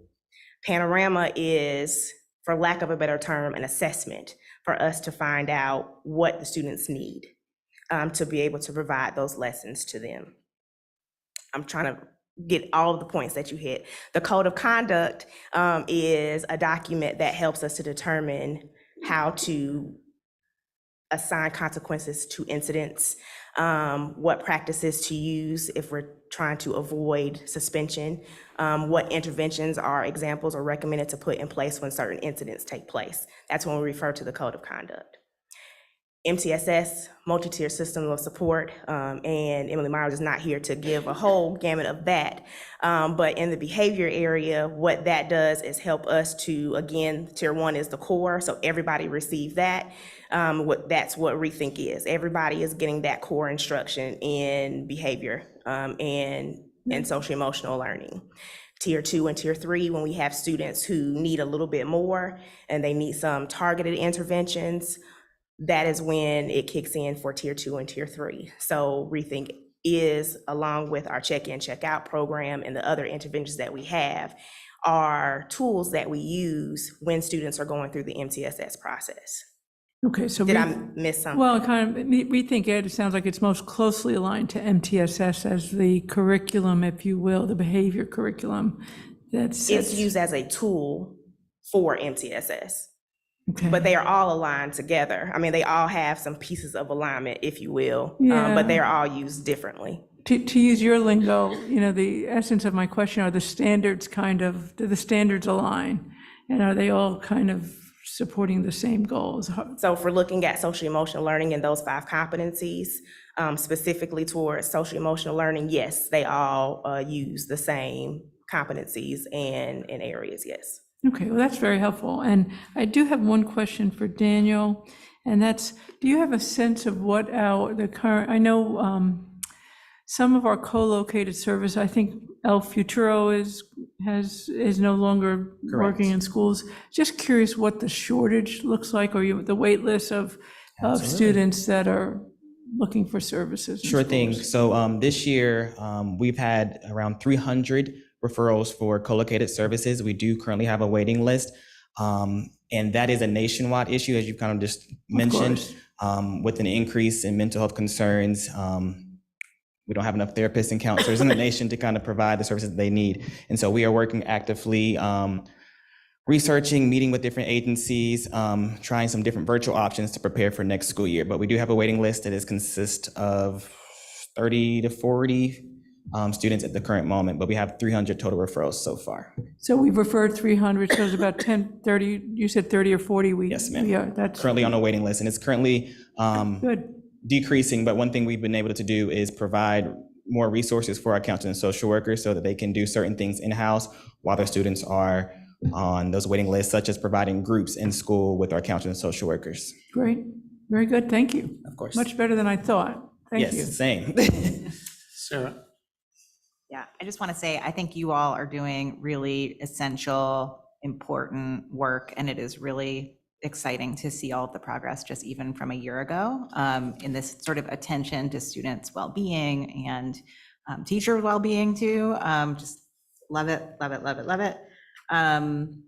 A couple of random things. One, the existence of sort of a mental health coordinator and this level of attention, I think Ms. Hatcher is like a selling point for our district also. I mean, I know there might be one or two other districts around us who have something like that, but, I mean, I honestly, it says that we care, about how our teachers are doing. So I think that's wonderful. I think Ms. Breeze sort of answered my question, the trusted adult in school piece, on one hand, I think there was a real increase in that, at least for the secondary schools from a year ago, which is amazing. And even if you look at 90%, you're 1 in 10 elementary schoolers feels like they don't have a person in the school they can count on no matter what. That's still 1 in 10, And so I was wondering what do we do about that 1 in 10? But it sounds like, at least at New Hope, the strategy is know who those individual kids are and work on cultivating those relationships. Which is great. I just think that's so important, being able to at the student level meet needs too. And then I was struck, Ms. Breeze had such great examples of how they're using all of this and really putting it into practice, or even the sub-access thing. And it made me think about the educator conference. And I'm not suggesting any new items on your educator conference, but just the general idea, right, of teachers elevating what they need, and the connection to some of these, the idea of teachers helping other teachers to problem solve around this stuff. So it's not all it's some folks from the New Hope team, presenting on how they're using it, and teachers in the district, rather than even just a presentation, just people coming with their questions, right? And them sort of collaborating on that.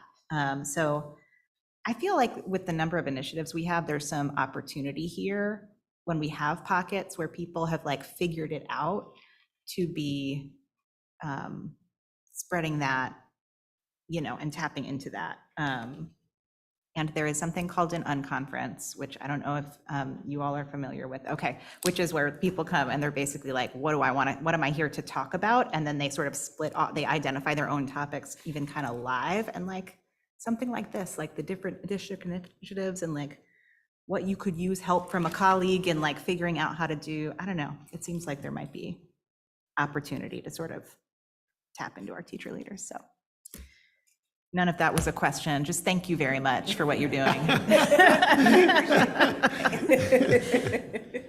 All right, any other questions? Thank you all so much. We really appreciate it. Thank you for your time. All right.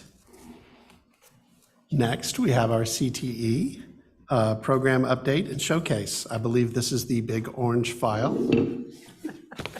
Yes, good evening. Thank you so much for letting me stand before you multiple times this evening. But tonight, I am honored to stand before you to give you a 22-23 Orange County Schools Career and Technical Education update. So Thank you for allowing me to do that. In the presentation tonight, it's loaded with photos. And so I'm going to take the opportunity to showcase those photos, to highlight what's going on in Orange County schools in an effort to not bring all of those here and parade in front of you, although I'd like to do that as well, but I might need the whole board meeting to do so. So on this first slide is Beth Ball, who you got to see live and in person just a little while ago. This one pager gives a current overview of the Orange County Schools Career and Technical Education Program. Board members, tonight you received your very own Orange County Schools CTE folder. We give these to our teachers every year. We color code those for the school colors. We put in the most important information, and we thought it was important to give you a copy of that as well. Dr. Moore, Franklin says he's going to take yours that's sitting at your spot, and he's going to put it in your box at the board office so that you can get yours as well. I'm sorry that I didn't bring it to your house this evening so you could have it and look through it as we were going through it. You did get a copy of this in February, but what you have in front of you is a current copy. And it's very important that you know that a current copy is always found on our district website. You'll also find in your folder a brochure that lists all the courses available by program area. On this slide, real exciting, is a brand new, newly purchased forklift simulator. It's at Orange High School. It doesn't have to stay at Orange High School. It's not very heavy. It's on wheels. It can go in multiple locations. We've started it at the construction program because that seemed to be where it aligned best. But students who are interested in getting a forklift certification can't do so until they're 18. And that means it's after high school. But this forklift simulator gives students the opportunity to learn key skills and practice the fundamentals in an effort to help them find success on that credential post-high school. And with all the distribution centers up and down the interstate, this is a valuable asset to all Orange County School students that could give them an entry-level job. This is our district webpage for CTE. It's always the most updated source of information. It is the main CTE page, and on it there is lots of photos that highlight students and staff work. At your fingertips, this is the list of information available. I always want to make sure I highlight, we use a lot of letters. We have alphabet soup, so we have that glossary there. We update that. You can check that glossary on our website. The photo on this page is a new computer. We had our CTE state and federal audit in November of 21. It was noted that we needed to upgrade equipment. And one of the things that we have done since that audit in November of 21 is we have replaced all the CTE Windows devices with either a new CPU or a laptop. And we've also properly discarded all the old computer equipment per the audit. There are so many areas of CTE that can be named the quote, right work. But this area that's on your screen now is one of the areas that I'm most excited about, and that's credentials and certifications. CTE students have always had the opportunity to earn credentials and certifications in some courses. But now, thanks to the North Carolina legislators' appropriation of very specific funds that can only be used for the purchase of credentials, and it comes in a nice pot, we are able to purchase any and every credential that aligns, and all of our second level courses now have an aligned credential or certification. And so what this means for our students is they get to exit high school with more than just a diploma. They can exit with a credential and a certification as well. In 21-22, we had 821 individual student credentials earned in Orange County schools. That is something to be celebrated. Yes, you're right. So board members, you have this document in your folder, but let me remind you, these are the 21-22 data, right? The photo on this page are our 3 teachers that had the most earned student credentials in the fall of 22. It's really important that we're highlighting the work of our teachers that are offering these credentials because it is extra and above. Tonight on the consent agenda, thank you so much for reviewing the CTE local application for state and federal Perkins 5 funds. This is year 2, so the request tonight was for you to review and then sign the assurances and certification. You can always find the most current version of all funding applications on the North Carolina State Board of Education, Department of Public Instruction, CCPI website. Give me a screenshot here so that you can search for that and find all the updated applications. This photo is a middle school using a new CPU. And if you look really closely, you'll see that the student is coding a light and sound device. This infographic is the Orange County School CTE data from 21-22 that was shared by DPI CTE for all public school units to showcase the CTE data in a common form. You're going to see these all over social media because all schools districts have this platform, and it's a way for us to have this common image. This illustrates our district's CTE performance as measured by Perkins 5 that was detailed in the local application part 1 tonight. Allow me to highlight just a couple of highlights. The first one is, if you look at CTE participants and see 5,118, you're thinking, wow, that's a big number. Our district only serves a little over 7,000. So I need you to know that that's a duplicated count. So let me give you an example. Mr. Richmond, if you were a CTE student and you were taking public safety and accounting 1, you're going to count 2 times because you're in 2 courses. And so that's why our duplicated number is 5,118. You may also look and see that the credential attainment is 20%. And you think to yourself, wow, she just said that we had 821 individual credentials, and we do, and you'll see that that's noted as well. That is the accurate percent. And it's because our potential for credentials is so much higher. And I want to report that we have come a long ways in 21-22 because in 2021, we were less than 5%. We had that greater and less than symbol on our local application at 5%, which is the lowest number they can do. So going from less than 5% to 20% is really exciting. And I just want you to know, just wait, I'm hoping, I'm thinking we're going to surpass that by leaps and bounds this year, thanks to those credential dollars. You'll also notice that Orange County Schools' CTE graduation rate is 98%, which is much higher than the North Carolina graduation rate of 86%. This slide shows the Association of Career and Technical Education, that's ACT's, high-quality CTE framework. You have this document printed in your folder so you can see it a little clearer. We continue to have work to do in Orange County Schools, but when I compare Orange County Schools to this national framework, I am so encouraged that we are doing the right work and we're on the right track. We have added the aligned Perkins performance indicators to this ACTE framework. And let me just highlight the facilities, equipment, technologies, and materials. The first thing I want to say to you is that we always prefer a fully staffed CTE department. We want teachers in the classrooms. But when we have vacancies, we're able to take those vacancies of CTE months of employment, convert those to CTE dollars that gives us extra funds. So we have had that happen over the last couple of years, and it's not a great situation, but we're making the best of that situation by using those funds to upgrade our equipment, facilities, technology, and materials. I've highlighted a couple of things for you already tonight. Let me highlight a couple of other high-impact upgrades. We have added Apple computers at Cedar Ridge in our Adobe and Digital Design Lab. We have added that Animage table last year in our health science program. That was never something we would ever even possibly consider in this district. This year, we've added Paxton Patterson healthcare exploration modules at A.L. Standback. That was in part due to the DPI CTE modernization grant.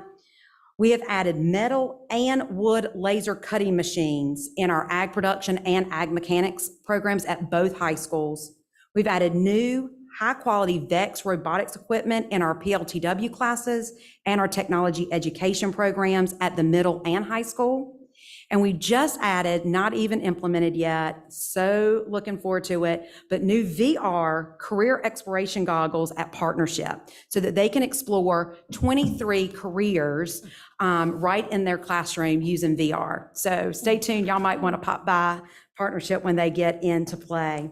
The other thing that we have done is we have worked tirelessly to dispose of all of the old, outdated, broken equipment. And so tonight I can stand before you and honestly say that the equipment, technology, materials in Orange County School CTE classrooms are much improved due to these extra funds. So we have definitely taken those lemons and turned it into some really sweet lemonade. Orange County Schools promotes our students to apply for surrounding area apprenticeships program. These two students on your slide tonight have just been accepted into the Alamance County CAP apprenticeship program. Harry will be working this summer at GKN and Seth will be at AKG. Last year, I highlighted Destiny, and Destiny was in the CAP program last year, and she will be in her second year, and she will continue with Elevate Textiles. These are the 8 performance indicators that you saw tonight in Perkins 5. These are the accountability measures, and I wanted you to see the students that are included in the data pool for each one of those. In the consent agenda abstract, you saw that entire plan and you saw the strategies that align with these 8 indicators. In 21-22, Orange County School CTE exceeded district benchmark in 5 of these 8. And so if you'll look at this slide, you'll see the 5 green in which we exceeded. The areas in yellow indicate that we did not meet the goal, but we were within 90% of the goal, so we can mark that as somewhat of attainment. Academic proficiency in science, we exceeded that benchmark in 2021, but in 21-22, we fell short of the benchmark. And the second yellow is 5S4 program quality other. Our one red in Orange County Schools is non-traditional program enrollment, and we fell short of that benchmark by 9.81. In your folder tonight is a list of all the course pathways offered in Orange County Schools and the gender that is considered the non-traditional gender. As a CTE department, we focus on all 8 of these indicators, but we especially focus on the indicators where we're not meeting growth. And so we'll continue to focus on these 3 indicators here that are noted in yellow and red. I don't want to excuse this the way, but I do want to make a statement that statewide North Carolina CTE, they did not meet science or non-traditional benchmarks. And in 5S4, they didn't meet the benchmark, but they were within 90% of that goal. We will continue in the CTE department to collaborate with curriculum instruction to improve our core instruction. We'll continue to integrate literacy and math skills in our CTE coursework, and we'll focus on strategies to increase proficiency in all 8 performance indicators. We also continue to seek the advice of our Business Advisory Council and the subcommittee work with Summer Careers Academy. Our combined Orange County and Chapel Hill Carrboro Cities Business Advisory is doing the right work. Our chair, Ty Wynn, and Katie Luvis are leading this council, and they're also leading the work with several related programs. They both send their regrets for not being able to be with us tonight. One of the related projects is Summer Careers Academy, Building Our Future. And the Summer Careers Academy will launch year 2 of the Skilled Trades Training Program at our Cedar Ridge High School with our teacher, Avery Pipkin, and we're really excited to be able to host that again for year 2. The Building Our Future is a direct partnership with the Home Builders Association of Durham, Orange, and Chatham under the direct direction of Chief Executive Officer Holly Ficarro. This work is only possible thanks to the work of the steering committee that represent a cross-sector group, and of course from the grant funds from DPI EWIF. EWIF is the Education and Workforce Innovation Grant, and those matching funds from Keenan Trust. So that's not costing us, it's coming from the grant. The Building Our Future is a registered youth apprenticeship, and the Summer Careers Academy students do earn a pre-apprenticeship. When they complete the 8-week program, they're equipped with NCCR, OSHA, CPR, first aid, plus they have on-the-job training. Last summer, 15 local employers hired and paid these pre-apprentices. This spring, our next cohort's going to be engaged with 20 employers. Make sure you look for announcements about these students and employers soon. And I'd love for you to note these photos. These highlight both Orange and Cedar Ridge. They had very successful college and career fairs in April, the first since pre-COVID, and the numbers were outstanding. Our business advisory, student internships, work-based learning, and extended work with Summer Careers Academy is linking our students to business and industry, but we never have enough partnerships. So if you have any interest in helping us build the students and our future workforce, make sure you contact us. There are several of you that are constantly contacting businesses with our department, and we are so grateful because it's through the village that allows us to connect all of the local businesses with our students. This summer with PRC 177 and 188, Summer Careers Accelerator, very specific dollars, our middle school CTE students will engage again with Startup High to interact with downtown Hillsborough businesses in a 5-day camp. We're also partnering for the first time with District C in a 10-day camp, and they're going to be solving real problems for real businesses. So look for more information in July. Of course, don't forget, our very own school district is welcoming CTE student interns again this summer. And again, thanks to a couple of you who attended a Carolina Across 100, provided by the UNC Chapel Hill School of Government and NC Impact. I'm happy to stand before you tonight to say that Orange County Schools is an active participant in Team 8, which is there in Orange. We have that program with our Summer Careers Academy. This partnership has leveraged our team and our work to connect more students with more employers, and it's improving our process for Summer Careers Academy. And so I continue to thank each one of you for the support that you give to all CTE programs. We know that the CTE programs allow our students to implement the knowledge they've gained from all their courses into future goals. We have a video from the students to share with you tonight in an effort not to bring them all here. So if you will watch the screen, I think Ryan is going to cue it up.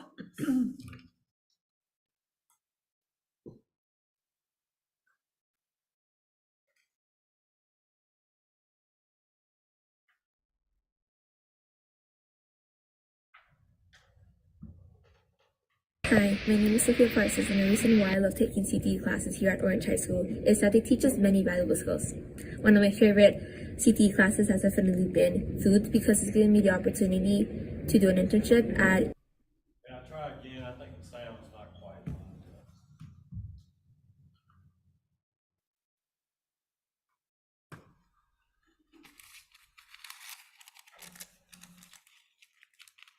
Hi. My name is Sophia Parsons, and the reason why I love taking CTE classes here at Orange High School is that they teach us many valuable skills. One of my favorite CTE classes has definitely been food, because it's given me the opportunity to do an internship at UNC Dining Halls as a student baker, which has ignited my passion for baking since I've always been interested in culinary arts. It's also given me the courage to apply to the Culinary Institute of America, where I plan to bring my passion for food to life. Hey, my name is Zachary Phipps. I'm a senior at Orange High School. I'm currently an Eno Fire Department firefighter. I'm taking the fire tech program at Orange High School. It's a very good program because it helps students learn about different career services, including the fire service. They come out with a majority of the fire certifications, and it's just a really good program to help students out with that.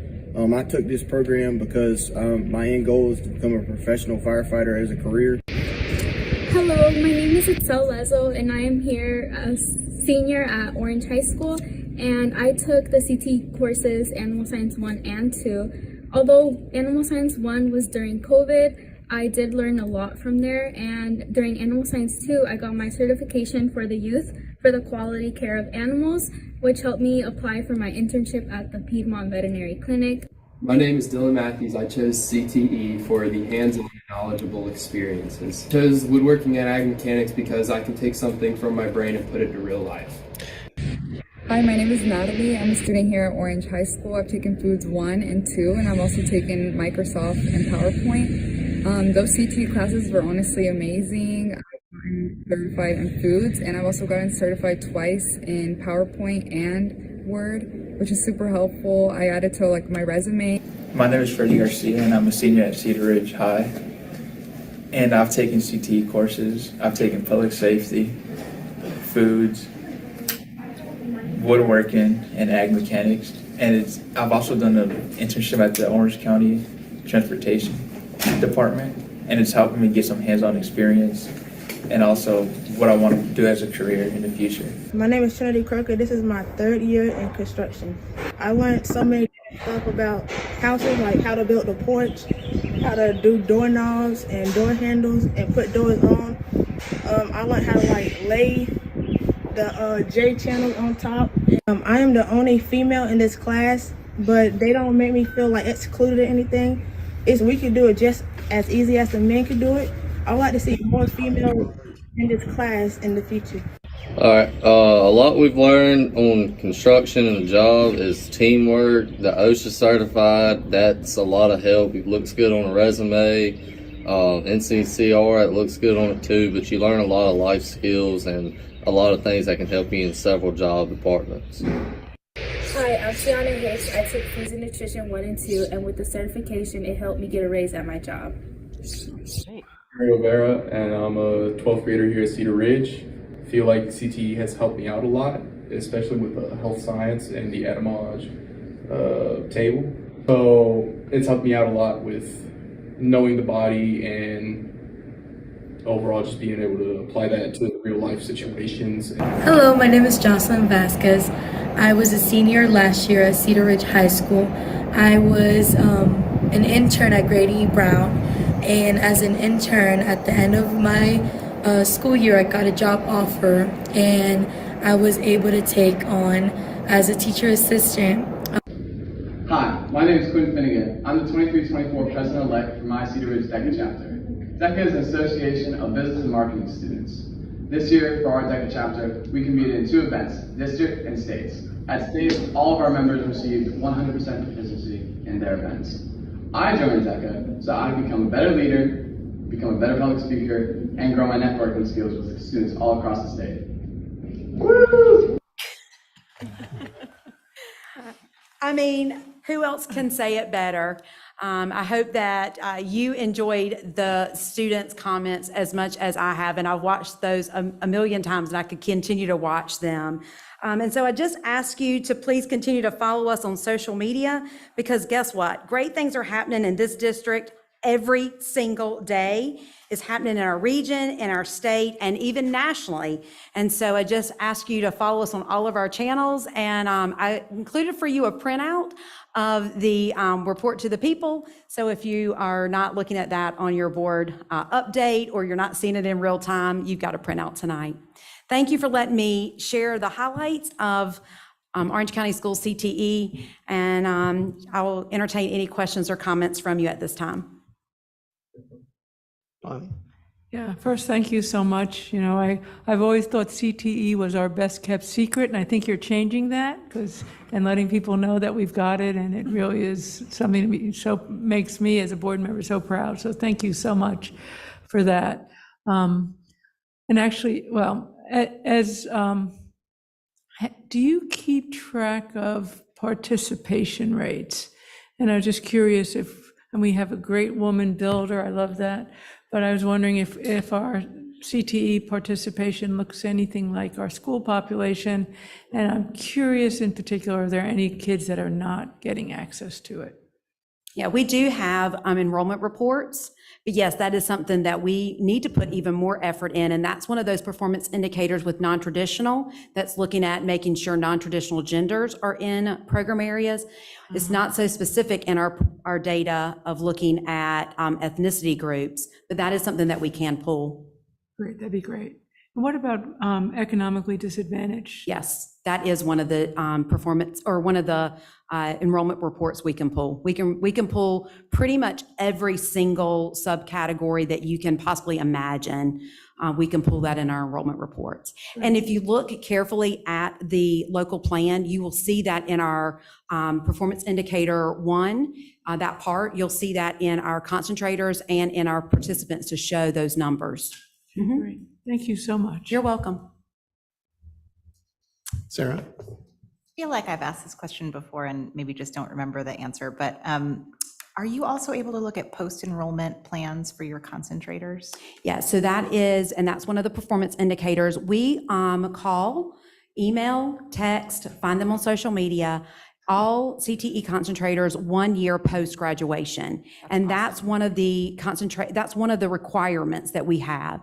The other thing that we are working on, and it's just, it's anecdotal, it's word of mouth, but trying to keep up with students even years after that, trying to keep a file, because those students that have a connection with teachers keep those teachers in the loop of what they're doing. I mean, tonight, one of the persons sitting in the audience who came to support Gravelly Hill was a student at Orange High School that took many CTE programs. One of the programs that he is no longer there, and he's very upset. He was like, when are you getting it back? I want other students to have that experience. So those are just great success stories, but trying to keep up with those, it's just anecdotal data. It's kind of hard, but we're required to do it 1 year post-graduation. That's awesome that you're doing that 1 year post-graduation. I wish we were doing that for like everybody. And I just, deep appreciation for how these programs have grown and like the really concrete things that students are taking away from it, the growth in especially the apprenticeships and the paid opportunities and those kinds of things. It's really, really exciting. Very quick, just want to say my appreciation, Ms. Braxton. There's so many different facets to this, and knowing there's so many like niches that fit different kids just exactly right. And it's one of the benefits of public schools and all that we offer. And I look forward to hearing more about how this summer's summer careers program continues to develop. So thank you. You're welcome. So everybody knows I'm going to comment on this. Just first, it's not hands-on learning, it's life skills. It is such a fantastic program we have here, and appreciate your update today. One of the things I would love to see come back that we had right before COVID was the student signing event, where we actually had students interned, and we had the newspaper there, and everybody was there, and the students was actually with the company, and they signed it, and it was wonderful because people learned about it, and then people could hear about all these other, and it was really good to hear the backstory from the students, or even the company mentioning some things that happened through the learning process. So in fact, I did have someone ask me about that, if that would be something we would do, and I would say, yeah, we'd love to be able to do that. So when you want to do it, let me know. I'd love to be there to see that. Sounds good. Remember, we partnered with the Hillsborough Chamber for that event. Yes. Remember that. And the student that was hired at Grady Brown, that would have been something that she could have come and signed for, right? Exactly, Yeah. exactly. I think it's an exciting way to get the information out to different people in the community about these programs we have. Really appreciate the newsletter. I read it every time and share it. It's got great information and seeing more about the programs in real time. And as you know, I carry this in my car and hand it out. And the most frequent question I get, you probably know what it is. It's insurance, and we've added that. We've updated the sheet. It's updated. I gave you an updated copy. There's an updated copy on the board, on the website. There's some frequently asked questions now on the document. Thank you for your Yes. feedback. And it does say that we do provide work-based learning insurance. Yes. Yes, I appreciate that, because that is by far the most common question, because a lot of people say, oh, I'm a small business, and I don't have insurance for, a student walking in, and I'm worried about it. So so glad to see that in there, and just thank you for all you do. Thank you. Okay. Have a wonderful night. Okay, thank you. All right, next we have the safety update.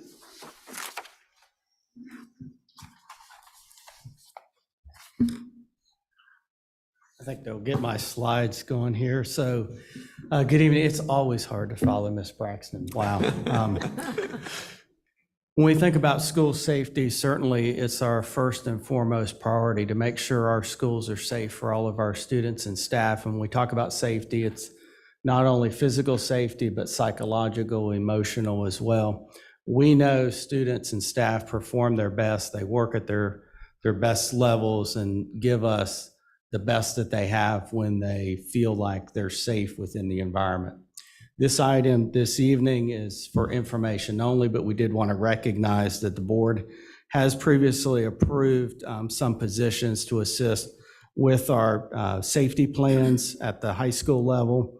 First is we have campus safety attendants at each high school. Those individuals will assist with parking lot and other areas around the school campus in order to help keep our high schools safe during the school day.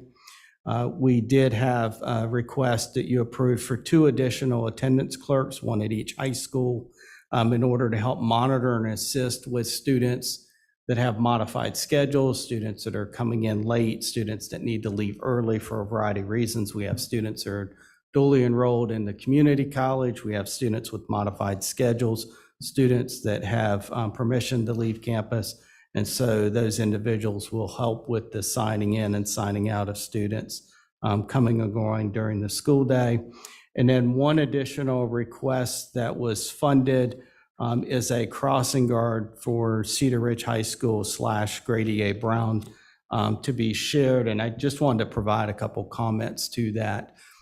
First is neither school, Cedar Ridge High School or Grady Brown, is located in a walk zone for schools. And I just want to say again publicly that there are not established safe crossing routes or sidewalks or infrastructure that allow students to walk to either one of those schools safely due to both the bridge that crosses over the highway on Orange Grove Road, and then with Oakdale Extension, there is not any pedestrian crossings for any individuals coming up Oakdale Drive, and certainly from the opposite end, from Demick's Mill Road, there's not safe routes to walk to either one of those schools. And we provide bus transportation to all students that are assigned to those locations, and we would continue to encourage our parents to review that before allowing any student to walk on those roadways. So with that being said,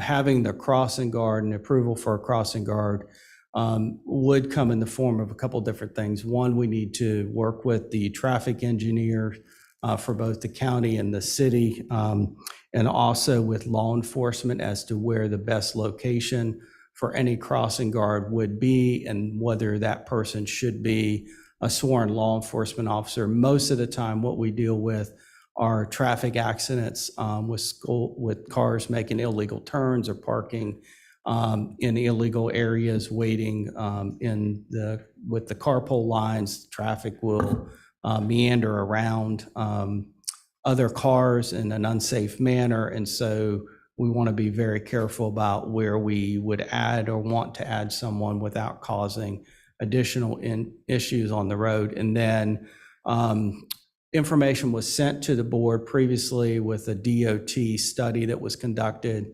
on New Grady Brown School Road and improvements that may be made. We are reviewing that to get a budget estimate to bring back before the board as to items that the Board of Education may want to include in our capital plan in order to expedite roadway improvements for both school locations.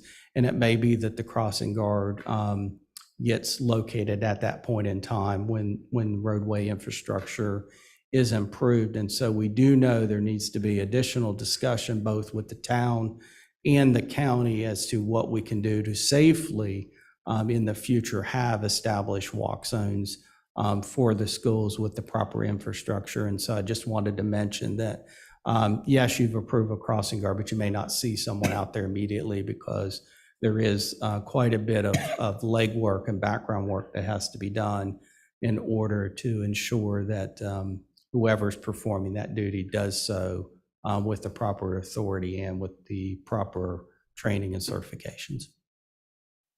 I think that's the information we had to present, unless Mr. Attorney or Dr. Felder has anything else. No, I just want to remind the board that we are in open session, so specifics of safety protocols and such should not be discussed here, but anything higher level is definitely you can discuss here, but just wanted to put that reminder out there just to make sure we don't share anything we shouldn't at this point. So questions, Bonnie? Can I think this is an okay question.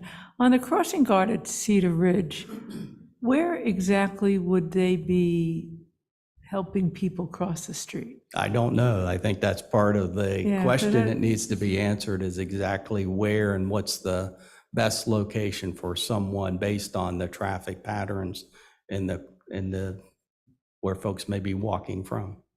Yeah. And I did get a call from a parent today about, wait a second, what about Orange? You know, and I guess there's a place where people cross the street between, on Orange High School Road, between the two schools. And there used to be a crossing guard there, but there isn't anymore. But anyway, so there was like, wait a minute, we want one. Yeah, not to be left from the discussion, Orange High School Road is another area that needs to be continually reviewed and discussed. And so that's not being left off for a reason, but we do know we have the study. It was already completed from DOT with New Grady Brown School Road, and we are having more accidents there at this current time. Sarah? My question isn't about the crossing guard, it's about the attendance clerks. Are we ready to go there? Sure. I wasn't sure if there was more presentation about it or anything, but okay. So the attendance clerk role, so I guess the base of my question is it's all a lot of money and we don't know where the 200,000 is going to come from except maybe fund balance every year or something like that. I know the 200,000 is to fund everything, but the attendance clerks, like who's doing that now? What does this free them up to do? Or would they be doing other things besides just the attendance? It seems like 40 hours a week, you know, like just to kind of mark kids in and out feels, I don't know, I'm concerned I'd about that. recommend that in closed session because there are some specific details that some of the roles they would do would be something that I don't think we would discuss in an open session. The specifics of what they would do. So I agree. So what I will say is adding the positions is because we're looking at ways that keep students safer on the campus coming and going. And so it does require that plan to have a second individual. Okay. Right, yeah, maybe we can discuss. We'll it add more. it to closed. Okay, yeah. But are we approving this right now or? No, this is information only. This is Information, just, okay, just sharing back. great, okay. I just have one question on the campus safety attendant. Are we going to send information to parents and students when that is put in place?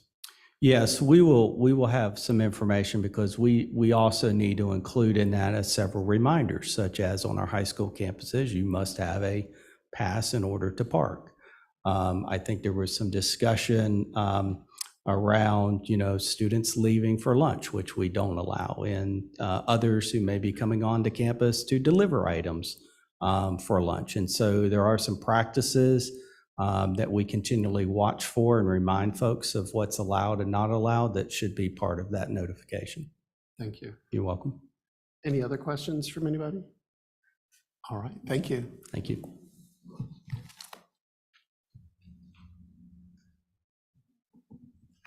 All right.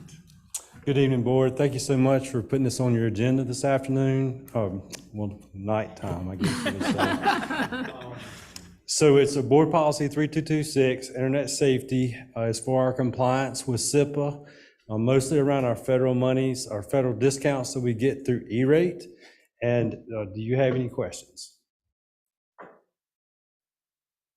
Does anybody have any specific questions? Thank you. All right, thank you. All right, next we have our school nutrition services paid reduced meal prices for 2023 through 2024. So now I feel really bad going after Ryan because I can't be that fast. Sorry. Well, good evening to everyone here, everyone online. Tonight, I get the pleasure to stand before you to honor those staff members who are responsible for providing nutritious lunch, especially with a smile, and that help our students thrive. And last week was National Lunch Hero Week, and you saw all the fun pictures recognizing our staff. And I just wanted to say thank you to all the OCS staff, students, and parents who took time to recognize our superheroes. And I know Dr. Felder said that, not all superheroes wear capes, but as you saw last week at Pathways, they actually did. And I do have a video of them dancing, which was truly hilarious. But I just want to say that, like our teachers and everyone else at OCS, we just want to take time to appreciate everyone for everything that they do. I also feel that it's important to note the Food and Nutrition Service has extended their deadline to submit comments on the, and this is a mouthful, Child Nutrition Program's revision to meal patterns consistent with the 2020 Dietary Guidelines for Americans, which is a proposed rule that's been extended to May 10th, 2023 to allow additional time. I strongly encourage anyone and everyone who's listening, who's here, to take a look at that and comment, as it could have some serious changes to how we offer lunch and what we're able to offer our students. So what I would say is the rule proposes changes to 4 subgroups, and it's added sugars to limit sugar-specific products like yogurt and cereal, and it limits overall added sugars to the weekly menu to less than 10% of the calories per meal. Milk, one of the things on milk, one of the options is it will only allow flavored milk to grades 9 through 12, which I think could pose a large problem in some of our elementary schools. Sodium, they're going to reduce sodium. It's currently already low, so I would take a look at that. And then note that whole grains, right? Everything has to be whole grain rich. We're already doing the 80% rule, so I would say take a look at that. I just wanted to say our school meals are nutritious. Right?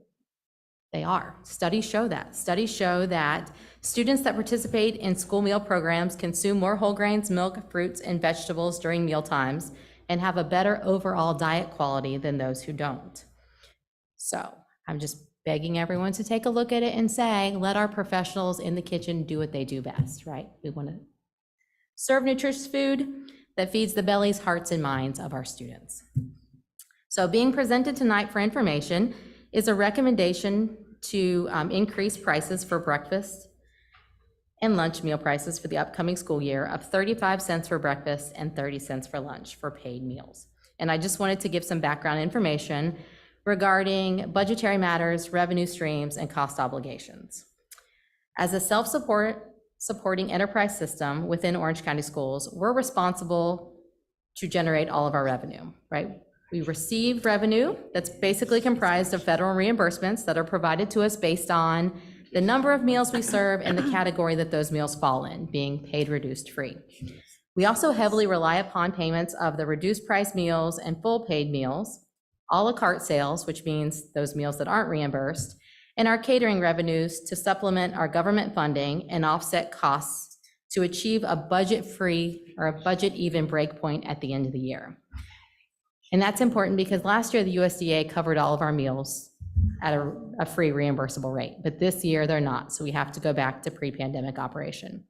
And then looking at costs and expenditures, school nutrition incurs all costs for labor, associated employee benefits, food, supplies, cooking equipment, technology equipment, and really anything it takes to make our program successful.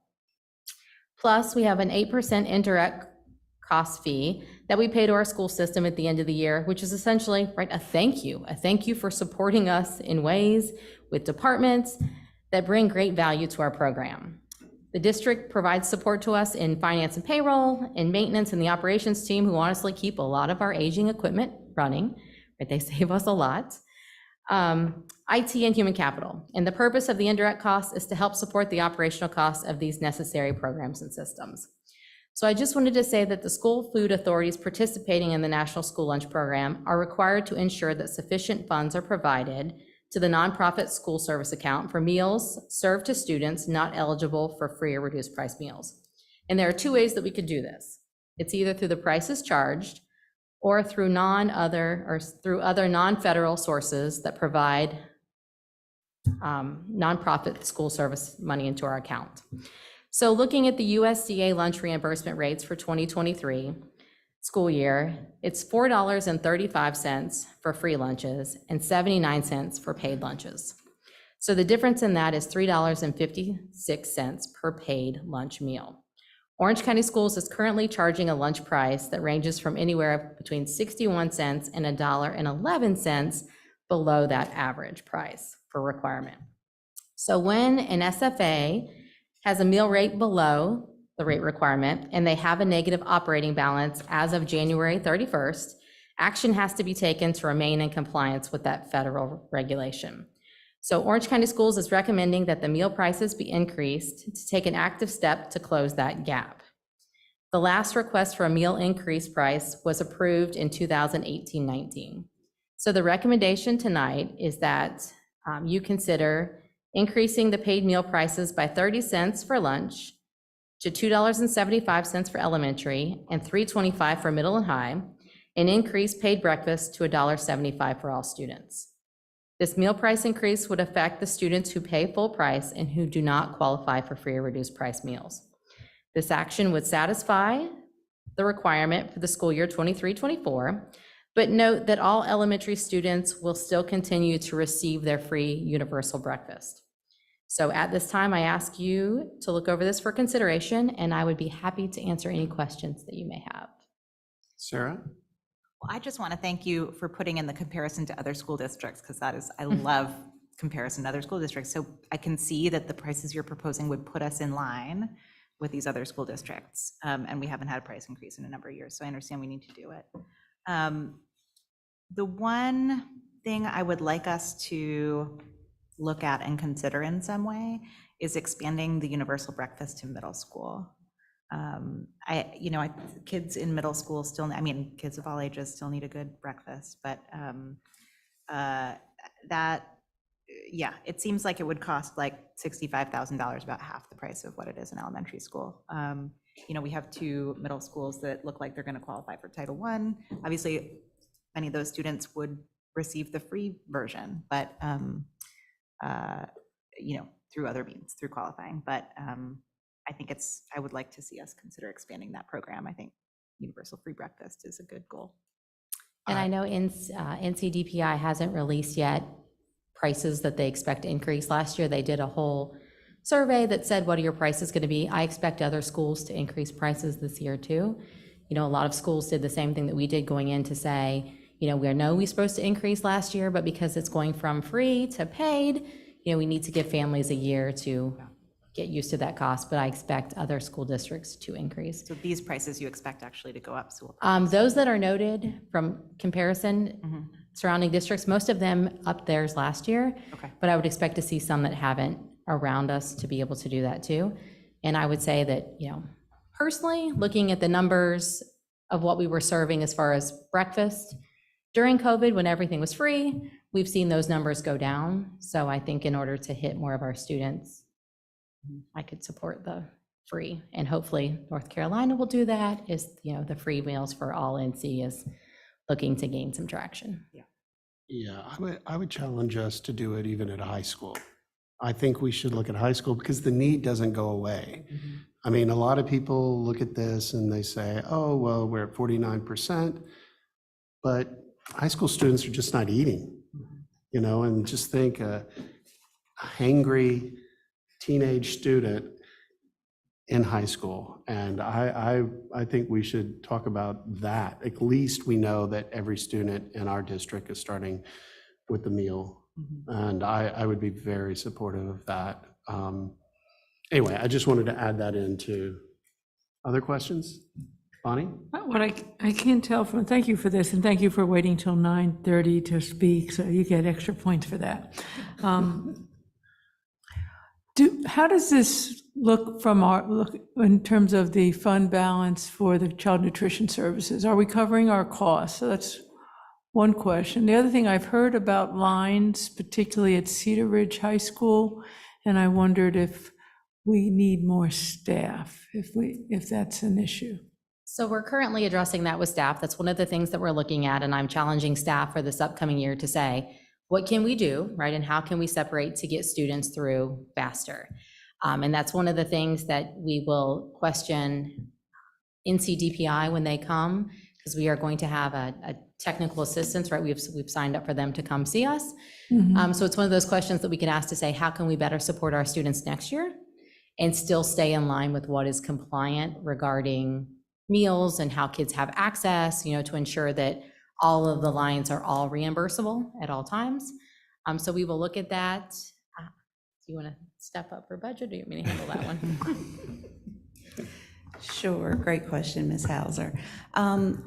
We, like many other school districts, are not seeing the level of accumulating fund balance in this program that was seen last year.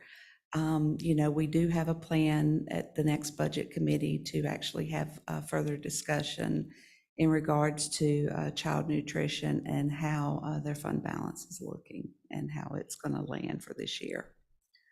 I'm asking the question partly to say our prices are still lower than our peers, and I wondered and we didn't raise last year when everybody else did, and I just don't know if and of course our free and reduced lunch numbers are going up and their reimbursement rates are pretty high. I just wonder if it makes a difference if we raise these prices higher. I would say it will make a difference in what we are able to cover next year. Would we get better lunches? Would people see an appreciable difference in the quality, What I would say is, take a look at the document that they're proposing, and then, it's all up to what we have the ability to get. Right, as far as food and what's supplied on our bid, some of that is still coming in, and we haven't seen all of it. Got it, we don't know. Got it. All right, any other questions? Thank you so much. All right, we're moving into the action items discussions. Board, I just want to point out we have approximately 15 minutes before we'll have to do some type of extension. All right, first up is the generator project approval for King Street. Yes, we'll transition to King Street and talk about the few years ago administrative team had put together a decision to put an emergency generator at King Street. Certainly in the event of a power outage at King Street, we want to ensure that we're keeping financial documents, HR documents, et cetera, and other critical systems running during that time. $75,000 was budgeted and authorized for that. We collected 3 estimates, reached out for 3, only 2 of the 3 responded. The proposal is actually attached there, and we had some positive, working experience with the individuals associated with this. So that will allow us to have a generator, backup generator there at King Street to ensure that business continues in the event of a power outage. All right, this is for action. Are there any questions? If not, can we get a motion? Motion to approve. And if I may, could the motion include a delegation of authority for the attorney to review and approve the final terms and conditions and the chair to sign the contract? That is exactly what my motion includes. Thank you. Second. We have a motion and a second. Any further discussion? All in favor, aye? Aye. Aye. Thank you, Dr. Moore. Thank you. Have a good night. All right, next we have the REI paving and roofing design amendment. And I did see the update you had sent out to us with the columns that were changed. So thank you. So this evening, we have before you paving and roof design contracts and addendums, and we would add that the motion include contracts or addendums as specified and reviewed by the board attorney. We started with the roof design assessment several years ago and parking lot assessments, and this is continuing the work. We know that the budget estimates are estimates at this point in time for just over $12 million for the roof, the projects identified. Those are all not going to be approved or included for next year. We're reviewing and looking at our capital investment plan and where those projects will fall over the next several years.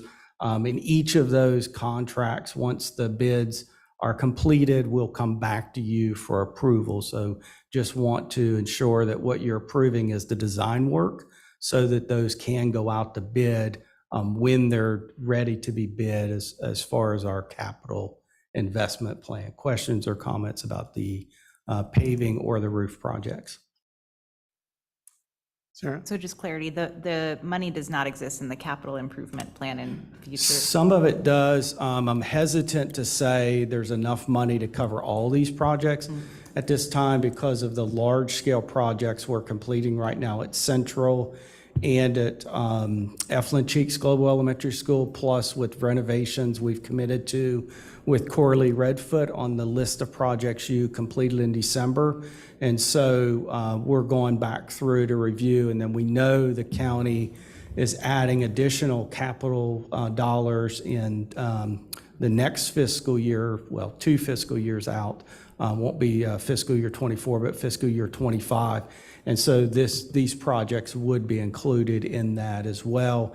And then we'll be finishing up our bond project. So we just want to make sure the money we have, the board had asked us to do an assessment of our funding, and we're working on that to bring that back at the next budget committee meeting or the next board meeting. So these projects will be part of that review. But I don't believe I'm in a comfortable place to say we have all the money in hand to do these projects. It will have to be programmed in the capital plan. But at least by doing the design, we'll be ready. When We need to be yeah. ready. Yep. Yes, ma'am. Yep. Shovel ready. All right, any other questions? If not, this is a action item. We need a motion. Motion to approve? And could this motion also include the same stipulations as to attorney review and approval of final terms and conditions? It absolutely includes that. That would be yes. wonderful. Thank you. Second. All in favor? Aye. Aye. Dr. Moore? Aye. Thank you. Thank you very much. Thank you. All right, next item is the state required stipend supplement allocation for teachers and certified instructional support staff per NCSL 2022-74, section 7A.9. Yes, hi, good evening. Mouthful there, so thank you very much. So this legislation was enacted last year as part of the Budget and Fiscal Control Act. It is for an additional supplement for certified and certified instructional support staff.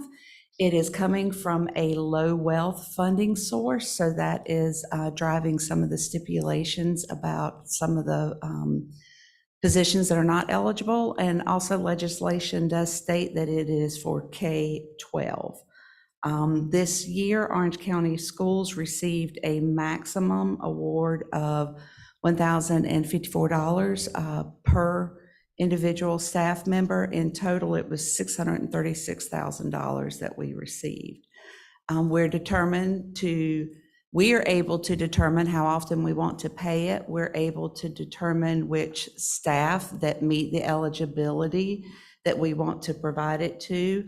We're not required to provide the maximum, and we have the flexibility to determine if it's only for a certain group of people or if it's for all groups that are eligible.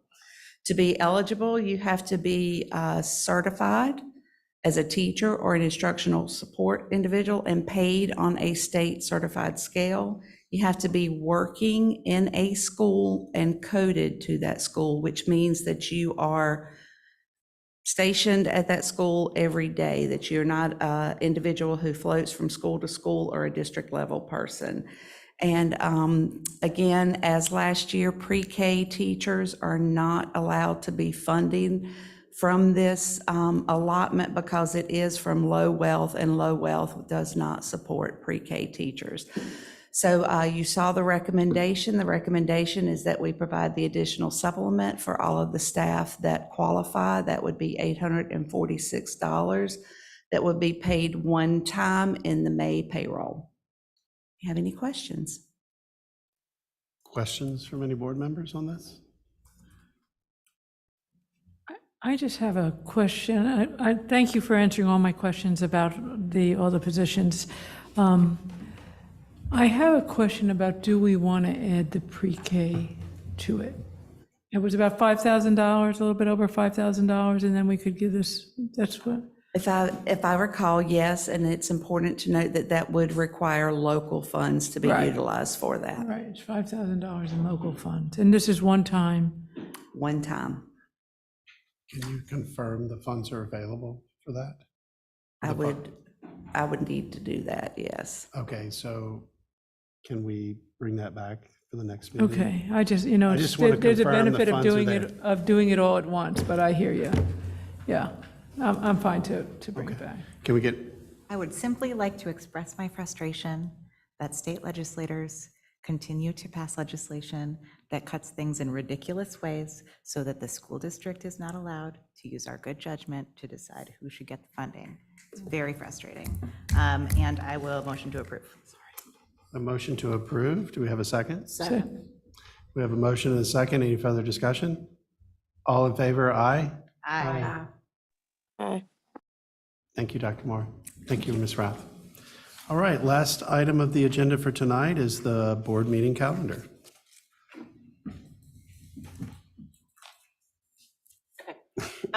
Yes, this is on consent, and I asked for it to be pulled because I would like to hear from Dr. Felder